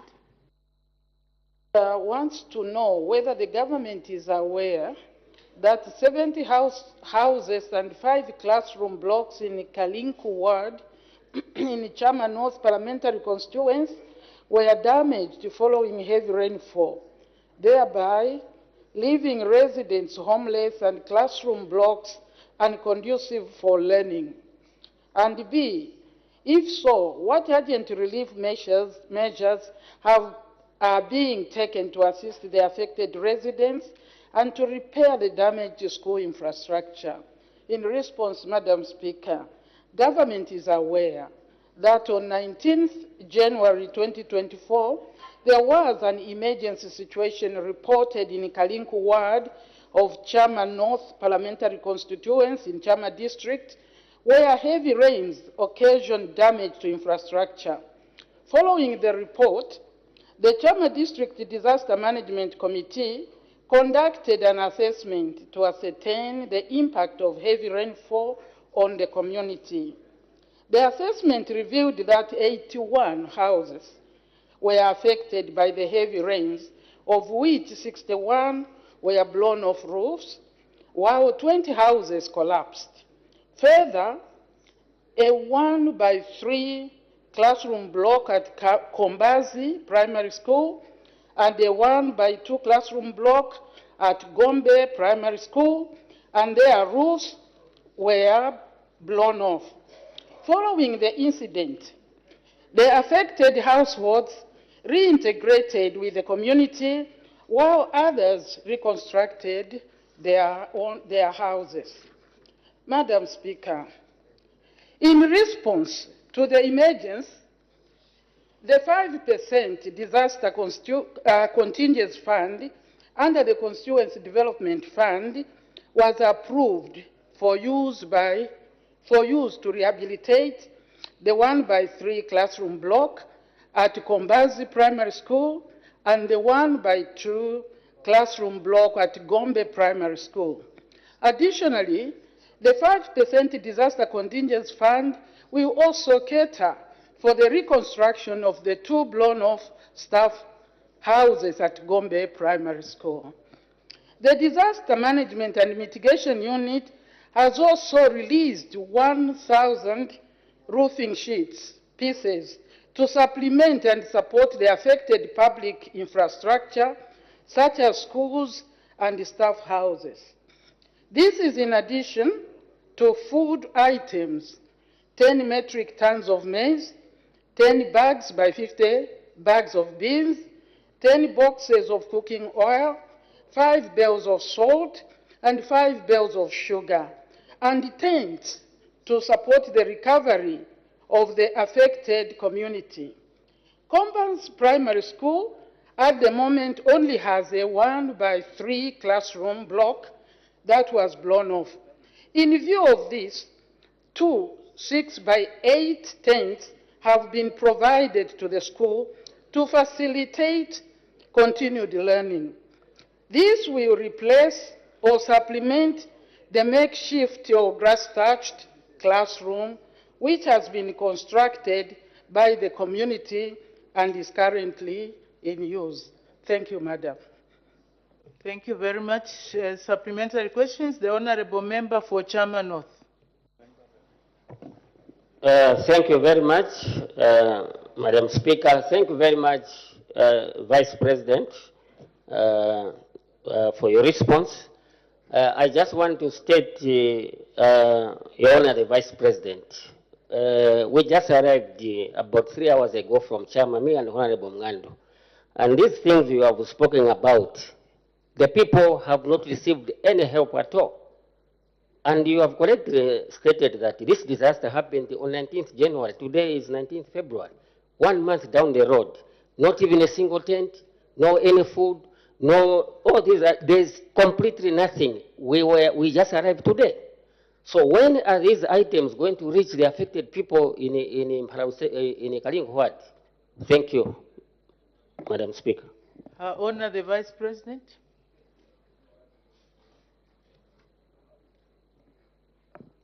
Thank you, Madam Speaker, and I would like to thank the Honorable Member. I think what we need, Madam, is continuous engagement, because these are the things that we decided must reach Chama Kalingu Ward. And if they are not there, that's unfortunate. We have to ensure that these things reach our people. This is a disaster, but this is the attitude that all of us must fight in the civil service. Because if this was provided, why should the people of Kalingu still remain like that? Let's work together, and when we act, don't please point fingers. We have a duty to ensure that our people are reached. These things are ready for Kalingu Ward. Thank you, Madam. Thank you very much. The Honorable Member for Chama South. Thank you, Madam Speaker, and thank you, Your Honor, the Vice President, for your responses. Madam Speaker, when we present these challenges, we know that the government is responding. And we also get a bit disturbed as people's representatives to see the efforts that the government put place not reaching the people. I'll give an example. Chama South. You authorize, Your Honor, distribution of maize. It was only done in two wards, leaving out the most affected ward, Mapamba ward. And when we inquire, I was with the DC just yesterday. He's saying he's still waiting for the authority from the DMMU. When you go to DMMU, they'll tell you that we have already authorized. And what is just indicated, Your Honor, is what is obtaining on the ground. The DC is being insulted, being attacked, when we know the government has acted. Now my question is, what is it that we can do together to fish out those that are trying to frustrate government programs on the ground? Because if you help the people in such a situation, they will never forget for the rest of their lives. Probably I'm back here, Honorable Speaker, because I sacrificed my mid-term gratuity when people had hunger. I took 2,500 bags of meal meal. And I got 90% of, not 100% of the votes, just by that action. Now the government has released everything. But people are not doing it. Not even the DMMU component which we approve as MPs. They will not implement it. Now what is it that we can do to ensure that what the government is doing is reaching the people so that the people remain indebted and grateful to the government? I seek your clarification, Your Honor the Vice President. I submit, Madam Speaker. Honor the Vice President. Thank you, Madam Speaker. I totally appreciate this kind of thinking, in the sense that the honorable member for Chama South says, what can we do together? It's a culture that has been entrenched, probably, in our civil service. The frustration you have is the frustration I have. We need just to stand together and ensure that people do right. If they don't, the discipline must not be seen in any other light, because the issue is we can even politicize what we shouldn't. If people are not performing, I think we have to get there. What other approval do you want? If we have taken, there are members even in the front bench. If we have taken the food there, what more is it that you need for you to distribute to the people in need? Sometimes, Madam Speaker, we even get the response like, we don't know who to give. Can the office of DMMU go and start identifying the beneficiaries? I'm saying this because these are some of the things that we get. The food is lying there, or the things are lying there.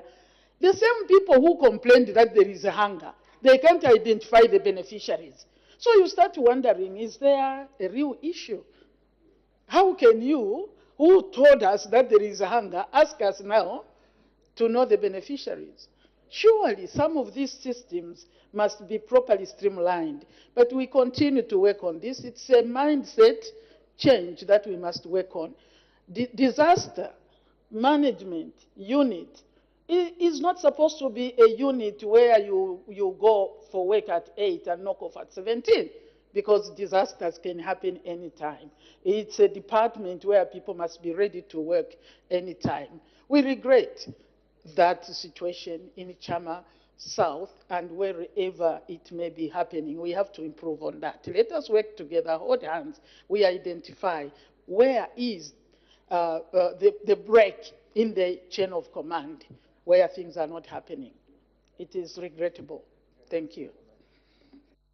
Thank you very much. The Honorable Member for Chama North. Thank you, Madam Speaker. Vice President, you mentioned that the damaged school infrastructure will be taken care of by that disaster component from CDF. I just want to bring to your attention that we had the other disasters in the constituency, so we have almost depleted the 5% disaster component. So is your office not going to come to the aid of our people in Chama, especially the school infrastructure, because teachers' houses have been damaged, schools have been damaged, so the remaining money may not be enough to make sure that these school infrastructures is repaired. So is your office going to supplement on that one? I thank you. Honor the Vice President. Honorable Member, and maybe to others, the 5% disaster, component of the CDF for disaster management, I think it's important that we are kept informed. Even when there is a request, I think it is important to say this component has already been used on this matter, so that then we can prepare properly together.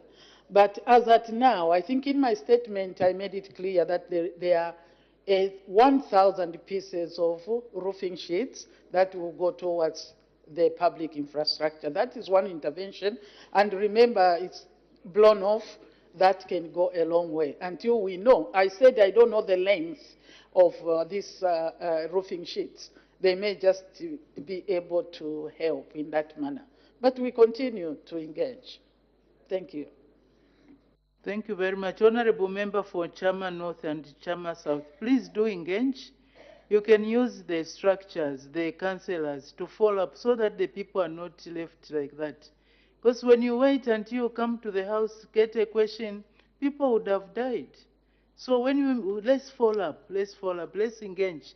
And Her Honor the Vice President has said, let's engage, let's do that for the people that you represent. So let's make progress. Question for oral answer, understanding order 74. The Honorable Member for Kabwata. Thank you, Madam Speaker. Question number... Honorable Member for Kabwata. Question number 212. Order, Honorable Member for Kabwata, proceed. Honorable Member for Kabwata, proceed. Madam Speaker, I said question number 212. The Honorable Minister of Youth, Sports and Arts.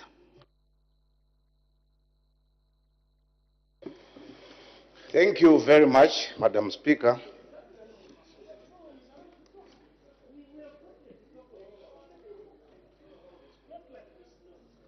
Proceed, Honorable Minister. Thank you, Madam Speaker. The Honorable Member for Kabwata, Mr. Taengwa, is asking the Minister of Youth, Sport and Arts the following questions. In A, whether some dreams, people are allowed to dream, but when they dream beyond their capacity, then you start wondering. It's like a camel entering into the needle, the eye of a needle. Those are the dreams that we are hearing. May the Minister continue. Thank you very much once again, Madam Speaker. Honorable Taengwa wants to know whether the government has any plans to construct mini stadia in all provincial centers. And in B, he wants also to know what the total cost of the project is. And in C, the estimated time frame for the completion of the project. Madam Speaker, I know the Honorable Member may wish to note that the Minister of Youth, Sport and Arts has continued to prioritize sports infrastructure development as an essential aspect of sport development. This government, to this end, through my ministry, is in the process of rehabilitating, first and foremost, 4 provincial stadia, and that is in Eastern, Northern, Luapula, Northwestern provinces, respectively, with funding from FIFA.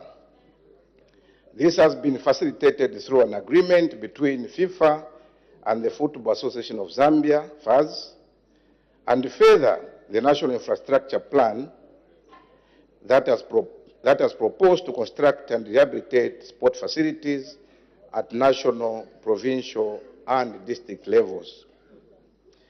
In B, Madam Speaker, the total cost of the project will definitely be determined by the type and capacity of the stadium. So the agreed bill of quantities and after consultative engagements with the Minister of Infrastructure and Urban Development. So in C, there is no estimated time frame until consultative engagements have been concluded with the Minister of Infrastructure and Urban Development. I thank you, Madam Speaker. Thank you. Supplementary questions. The Honorable Member for Kabwata. Thank you, Madam Speaker. Honorable Minister, I just wanted to find out whether, as you intend to construct these sports facilities, whether you're going to develop or adopt the same designs for all the sports facilities that you intend to build. Thank you. The Honorable Minister of Youth, Sport and Arts. Thank you, Madam Speaker. I wish to note that the ministry, I think Honorable Member for Kabwata is aware, and in fact I should appreciate him because we've been talking. He helped the ministry by bringing a prototype that we want to use, so he's very much aware of what type of stadia we want to put in these provincial centers and indeed constituencies. I thank you, Madam Speaker. Thank you. The Honorable Member for Sinazongwe. Thank you so much, Madam Speaker. Honorable Minister, I would like to really thank you for the zeal that you are showing in trying to keep on identifying talent. Believe me, Honorable Minister, we've lost a lot of talent because of the zeal that was lacking before in trying to come up with the provincial stadiums throughout the country. Now, do you have a zeal, once you accomplish that, of trickling down the stadiums to the district levels, like at in Sinazongwe, where we have a lot of talent which is untapped? Do you still have that zeal as you accomplish it at provincial level? I submit, Madam Speaker. Thank you. The Honorable Minister of Youth, Sport and Arts. Thank you, Madam Speaker. First, I want to state that this government is motivated by the fact that, so meaning we have that zeal because we are motivated by the fact that sport in the Newton administration is not just looked at as an entertainment, but as a vehicle that could create job opportunities for our young people and also create employment. And the second motivation that we do have is that sport now is acting as a tool also that is also helping in alleviation of poverty amongst the young people. So the zeal is there. But I want also to mention that I am on record that one of the enablers that we may have in promoting sport, and indeed in doing well in sport, is to make sure that we do invest in infrastructure development. I think that is very, very cardinal. So we are motivated by that fact. Thank you, Madam Speaker. Thank you. The Honorable Member for Kabwata. Thank you, Madam Speaker. I think it's just an appeal, Honorable Minister. I think we need to move fast on the issue of the drawings, but never get discouraged with the figures that may come from the designers. I think we can handle that, and the prototype design that we gave you, I think that is the best that we can implement. Thank you. That was a comment. The Honorable Member from Mbabala. Thank you so much, Madam Speaker. And first of all, I wish to commend Honorable Nkando and your team for the hard work you are putting in.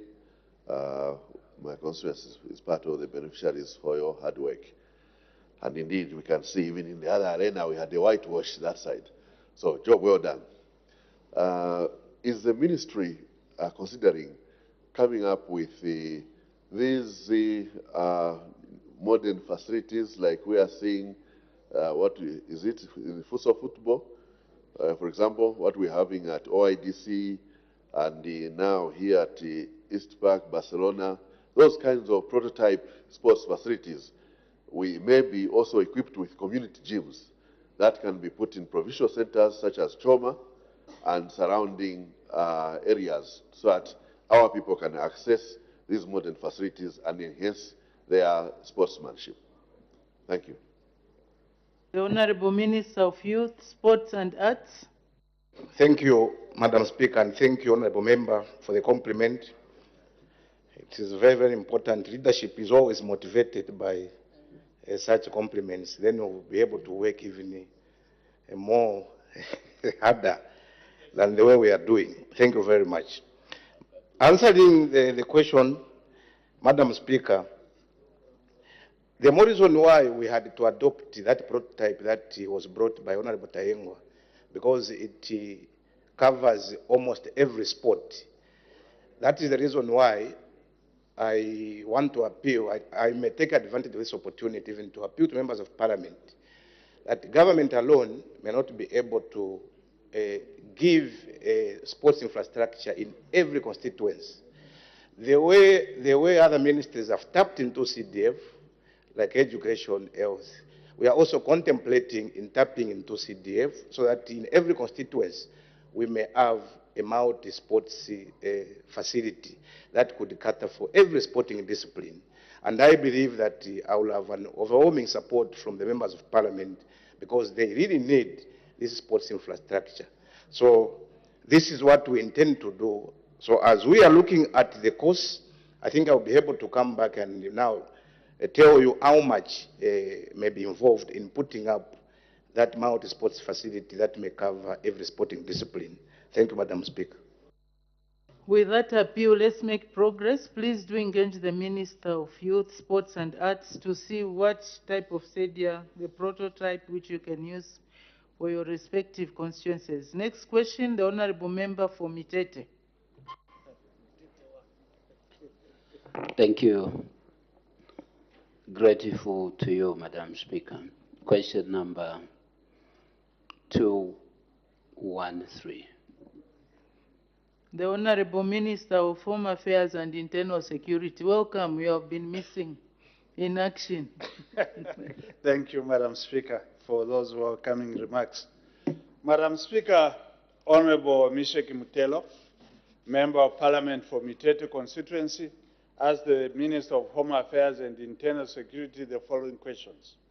A, whether the government is aware that some police officers were transferred on promotion to Mitete district between 2021 and 2023 had not reported for duty in the district as of July 2023, and B, if so, what measures are being taken to ensure that the officers start working in the district?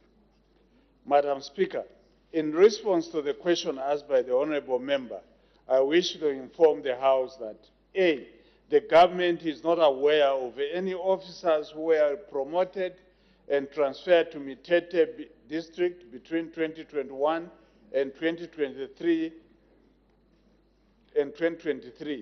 Mitete district currently has an operational arrangement only where police officers are deployed on a rotational basis from Lukulu police station.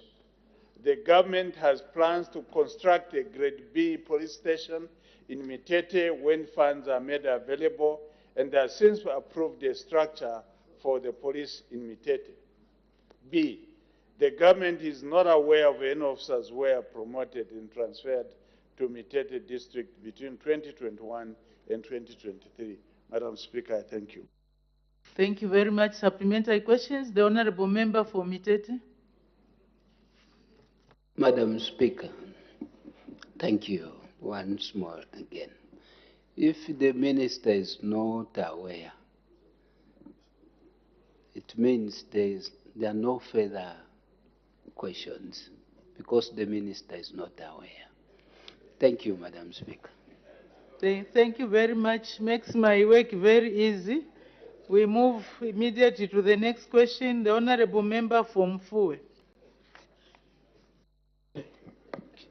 Thank you, Madam Speaker. Though the question is incorrect, question number 214.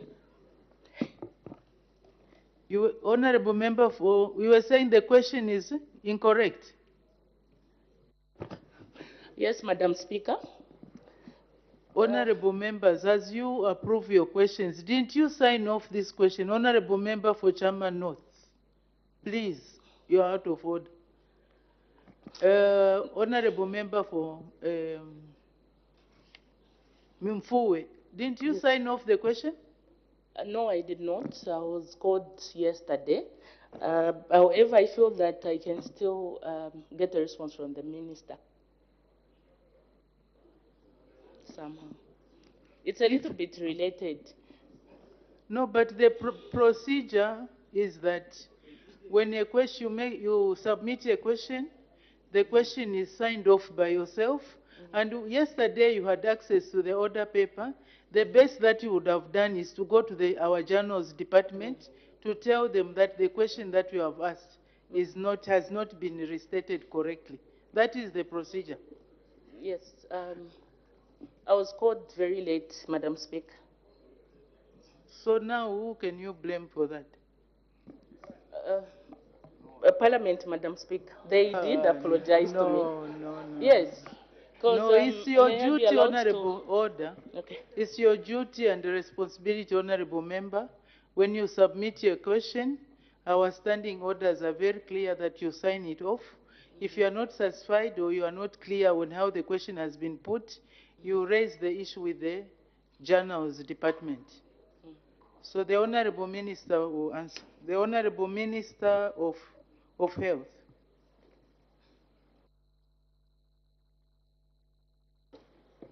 Thank you, Madam Speaker. Madam Speaker, the Honourable Member of Parliament for Fue asked the Minister of Health, A, whether the government is aware that the absence of a medical doctor at Chundaponde Health Center in Mfue Parliamentary constituency has led to patients being transferred to other health facilities, thereby subjecting them to incur travel expenses. B, if so, what measures are being taken to ensure medical doctors are deployed at Chunda Ponde Health Center to avert loss of lives? Chunda Ponde. Chunda Ponde Health Center. Thank you, Madam Speaker. Our response, Madam Speaker, government is aware of the absence of a medical doctor at Chunda Ponde Health Center in Mfue Parliamentary constituency. Madam Speaker, let me begin by highlighting that there are two facilities in Mfue Parliamentary constituency with a similar name. Maybe that's why the Honourable Member of Parliament may have been confused, Madam Speaker. So there are these two facilities which have similar names, but providing different levels of health care. That is the Chunda Ponde Health Post and Chunda Ponde Rural Health Center, formerly classified as Chunda Ponde Mini Hospital.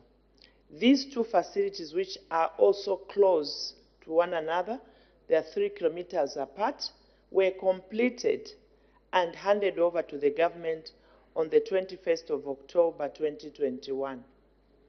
Madam Speaker, as indicated in the staff establishment for a healthy post, there is no provision for a medical doctor, and therefore government will not deploy a medical doctor to a health post, or indeed to any other health posts across the country.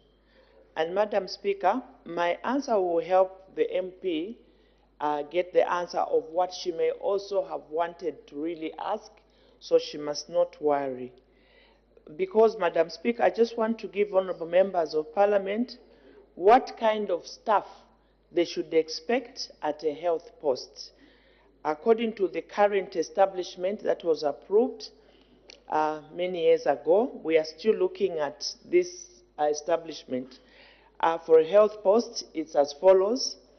1 environmental health technologist with a salary scale G, 1, and then 1 Zambia enrolled nurse with a salary scale G, and another Zambia enrolled midwife with a salary scale G, and 1 psychosocial counselor with a salary scale G, and 1 registered midwife with a salary scale H, and a registered nurse, 1 with a salary scale G, and a Zambia enrolled nurse, salary scale F1 nurse, 1 cleaner with a salary scale A, and an outdoor servant with a salary scale A. Total staff at every health post of Zambia should only have 9, according to the current establishment.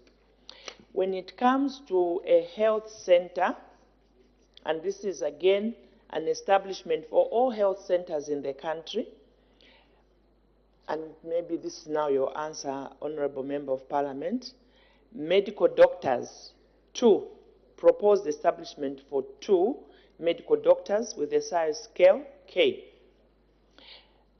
and 1 medical licentiate with a size scale L, 1 HIV nurse practitioner with a size scale H, 1 environmental health technologist with a size scale G, 1 theater nurse with a size scale H, 1 physiotherapist with a size scale I, 1 radiology technologist with a size scale H, 1 nutrition technologist with a size scale H,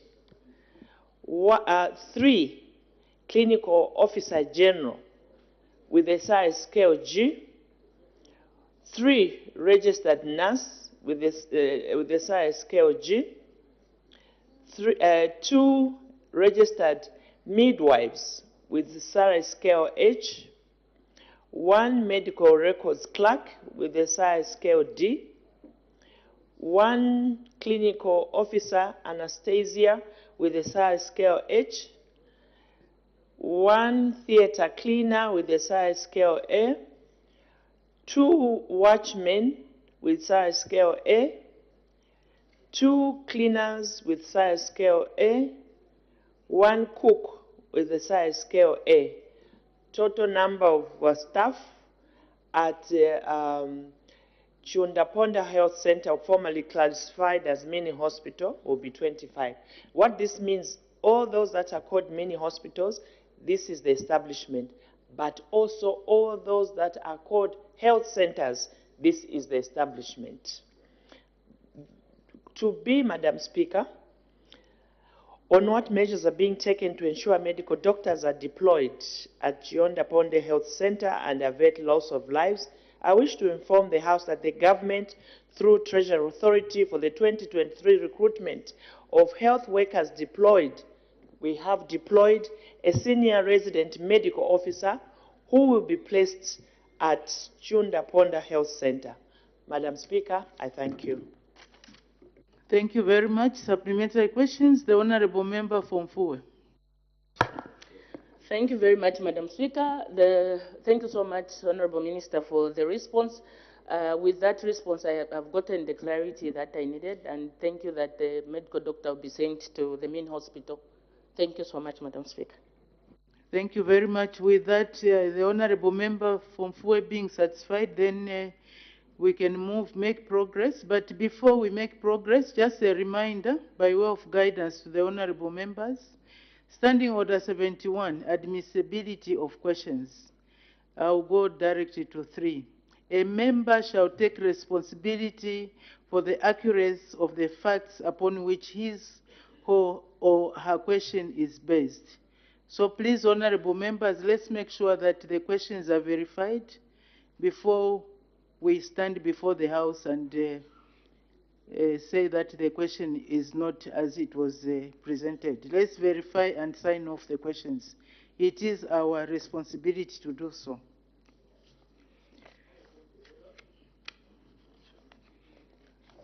Earlier on, I said I'm not admitting points of orders. Today, I'm not admitting any points of orders.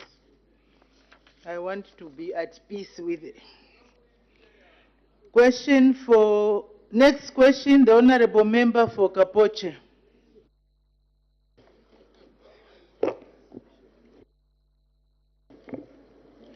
Thank you, Madam Speaker. Question number 215.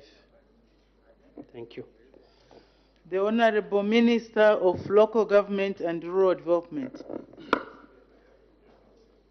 Thank you very much, Madam Speaker. Mr. Lungu, the Honorable MP for Kapoche Parliamentary Constituency, is asking the Minister of Local Government and Rural Development at A, whether the government has any plans to upgrade the Sinda Nyanje Hospital Road in Sinda District to bituminous standard road, and if so, when the plans will be implemented. Our response. Madam Speaker, in response to the question raised by the Honorable Mr. Lungu, Member of Parliament for Kapoche constituency, I wish to inform the House as follows. Government indeed has plans to upgrade the Sinda Nyanje Hospital Road in Sinda District to bituminous standard subject to the availability of funds. At B, the plans will be implemented once the funds are made available. I thank you, Madam. Thank you. Supplementary questions? Honorable Member for Kapoche. Thank you, Madam Speaker. Minister, thank you for your well-articulated response.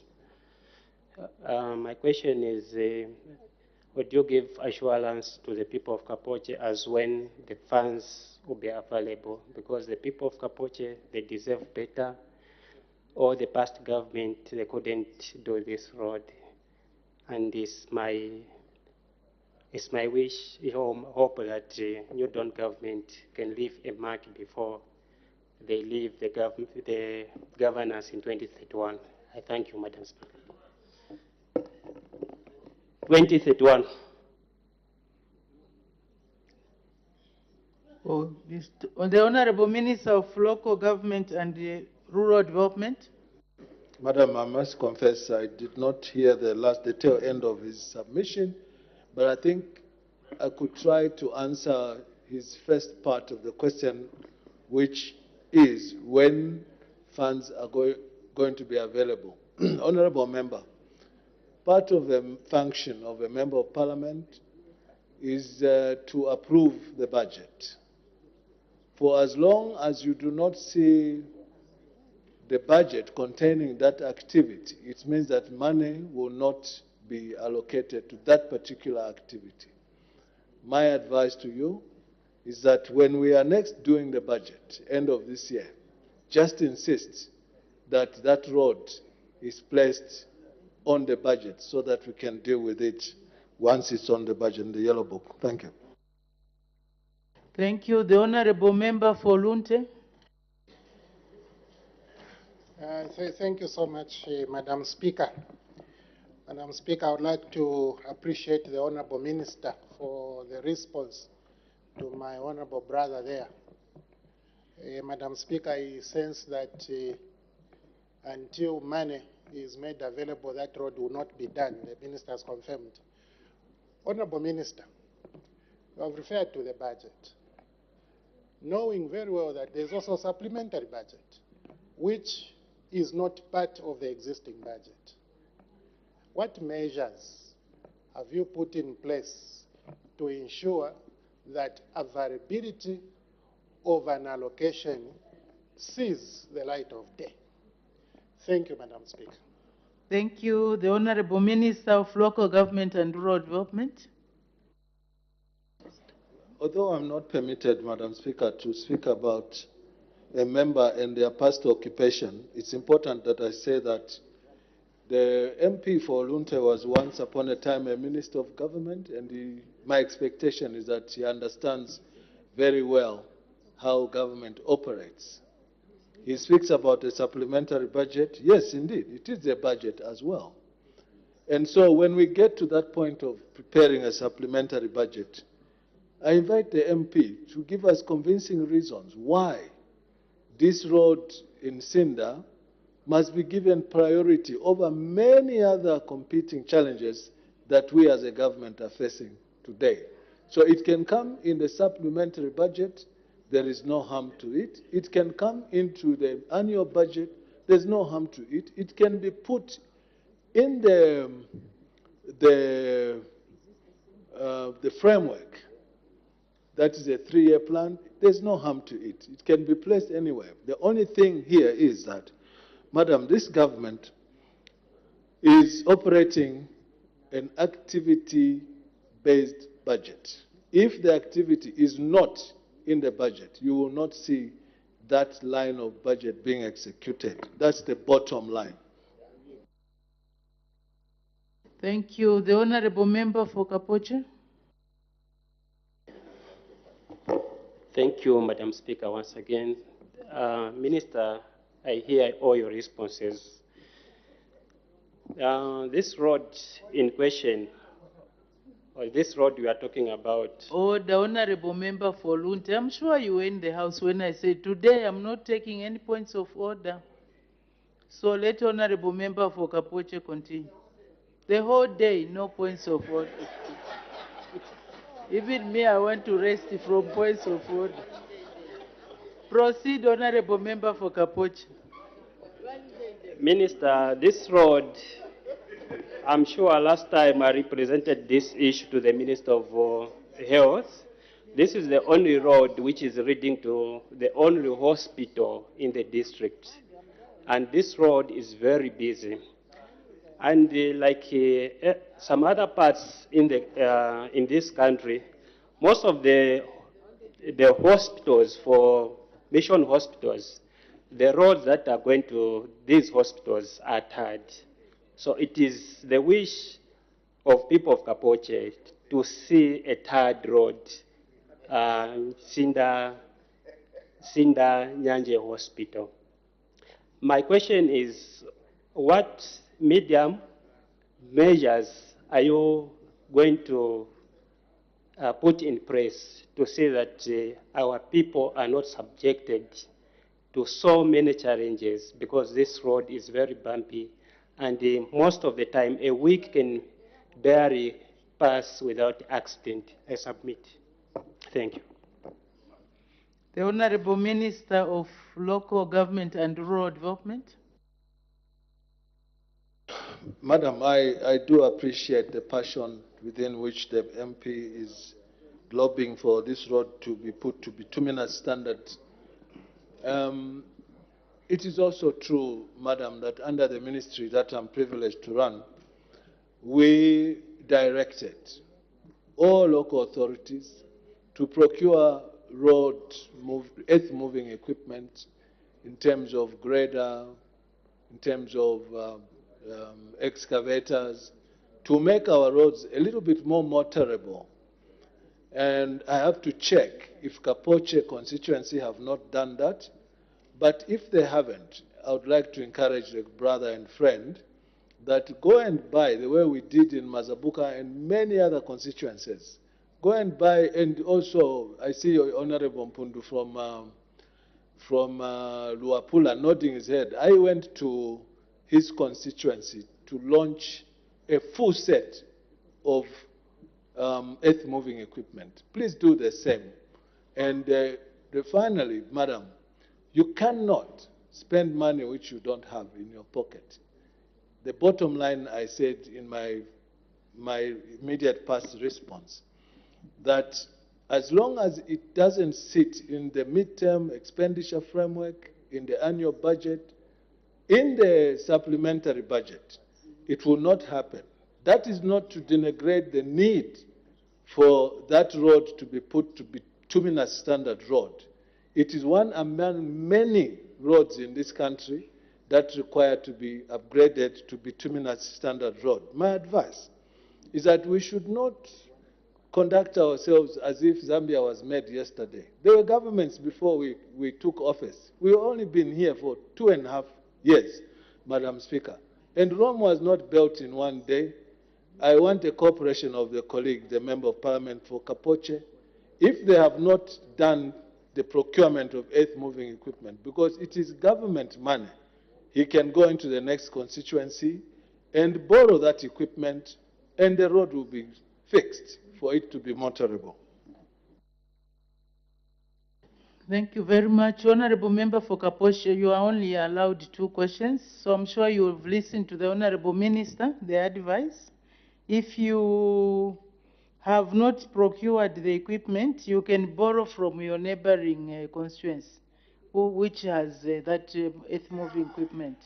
I don't know who your neighbor is. I'm sure you know who your neighboring constituency. Chairman North is there. Oh, is very far. Oh, Cinda. So please do that.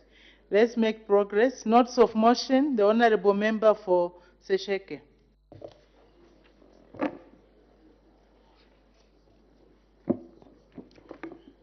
Thank you so much, Madam Speaker, for allowing me to present this motion on behalf of my committee.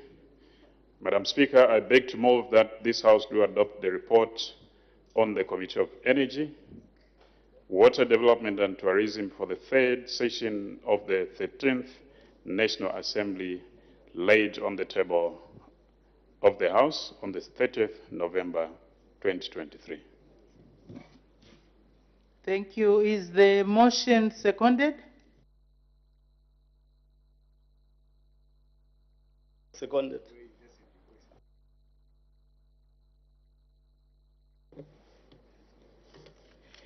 Seconded by the Honorable Member for Luapula. The question is that this House do adopt the report of the Committee on Energy, Water Development and Tourism on the performance audit report on the sustainable management of water resources in Zambia 2019 to 2022 for the third session of the 13th National Assembly laid on the table of the House on Thursday, 30th November 2023. Any debate? The Honorable Member for Sesheke. Madam Speaker, in accordance with its terms of reference as set out under Standing Orders 197D and 198G of the National Assembly Standing Orders 2021, the committee considered the performance audit report of the Auditor General on the sustainable management of water resources in Zambia for the period 2019 to 2022.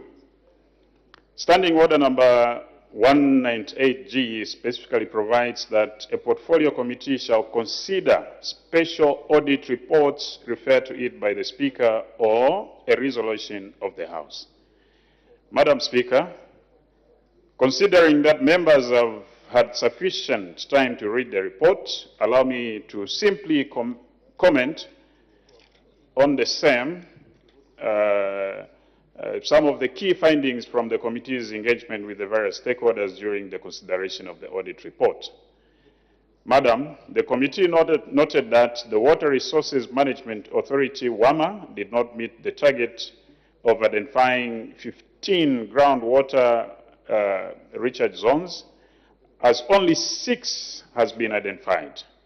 The committee is concerned that the WAMA's failure to identify water resources might defeat the objective of protecting water resource buffer zones from human activities which may result in the depletion and destruction of water resources.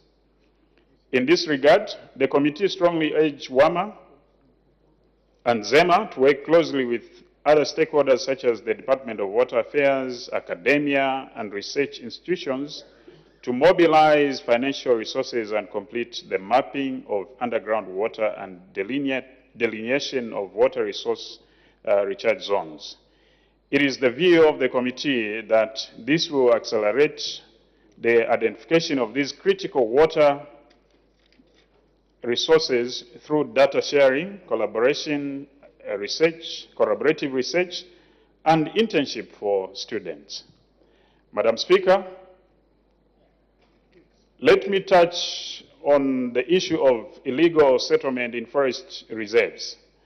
The committee observed with concern that the Central Province Monitoring Report for 2022 reviewed that the Mulembo Local Forest number 210, which is about 19,395 hectares and is home for the 6 river resources, has an influx of illegal settlers who were allocated land by the traditional leadership. What is more worrying is that the Department of Forestry has continued to face massive challenges in enforcing the law against illegal settlers, because the law is not clear on how to govern the administration of customary land located in the forest reserves.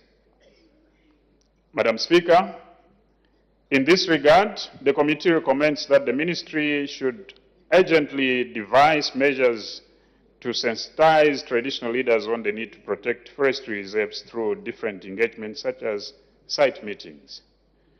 We are of the view that the engagements will enhance the appreciation of the water resources, and subsequently boost unsolicited community participation in the protection of the water resources. The committee further calls for the strengthening of laws relating to administration of customary land located in forestry reserves. Madam Speaker. Order. As the time is 16:40 hours, I suspend business for 20 minutes for a health break.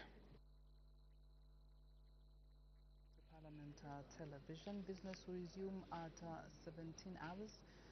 And on the floor of the House was Sesheke, lawmaker and chairperson of the Committee on Energy, Water Development and Tourism. He actually did move a motion urging the House to adopt the report of the Committee on Energy, Water Development and Tourism on the performance audit report on the sustainable management of water resources in Zambia 2019 to 2022 for the third session of the 13th National Assembly, laid on the table of the House on Thursday, 30th November 2023, and this motion has been seconded by Lopula, Member of Parliament.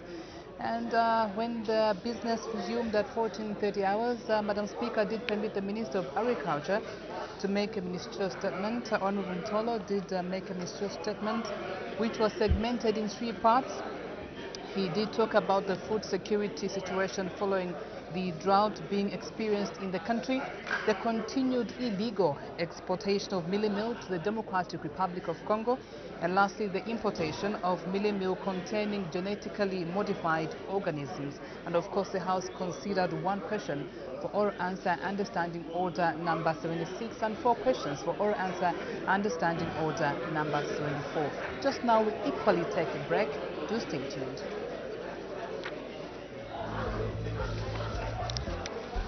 Lordship, the Honorable Chief Justice Dr. Mumba Madila has made history by becoming the first sitting Chief Justice on the African continent to publish a book titled Judicial Leadership and the Quest for a Reformed Zambian Judiciary. The book becomes his 7th edition, which is a collection of Supreme Court judgments and speeches to mark the 50th anniversary of the Supreme Court of Zambia, which was held at Supreme Court grounds on 16th February 2024. Speaking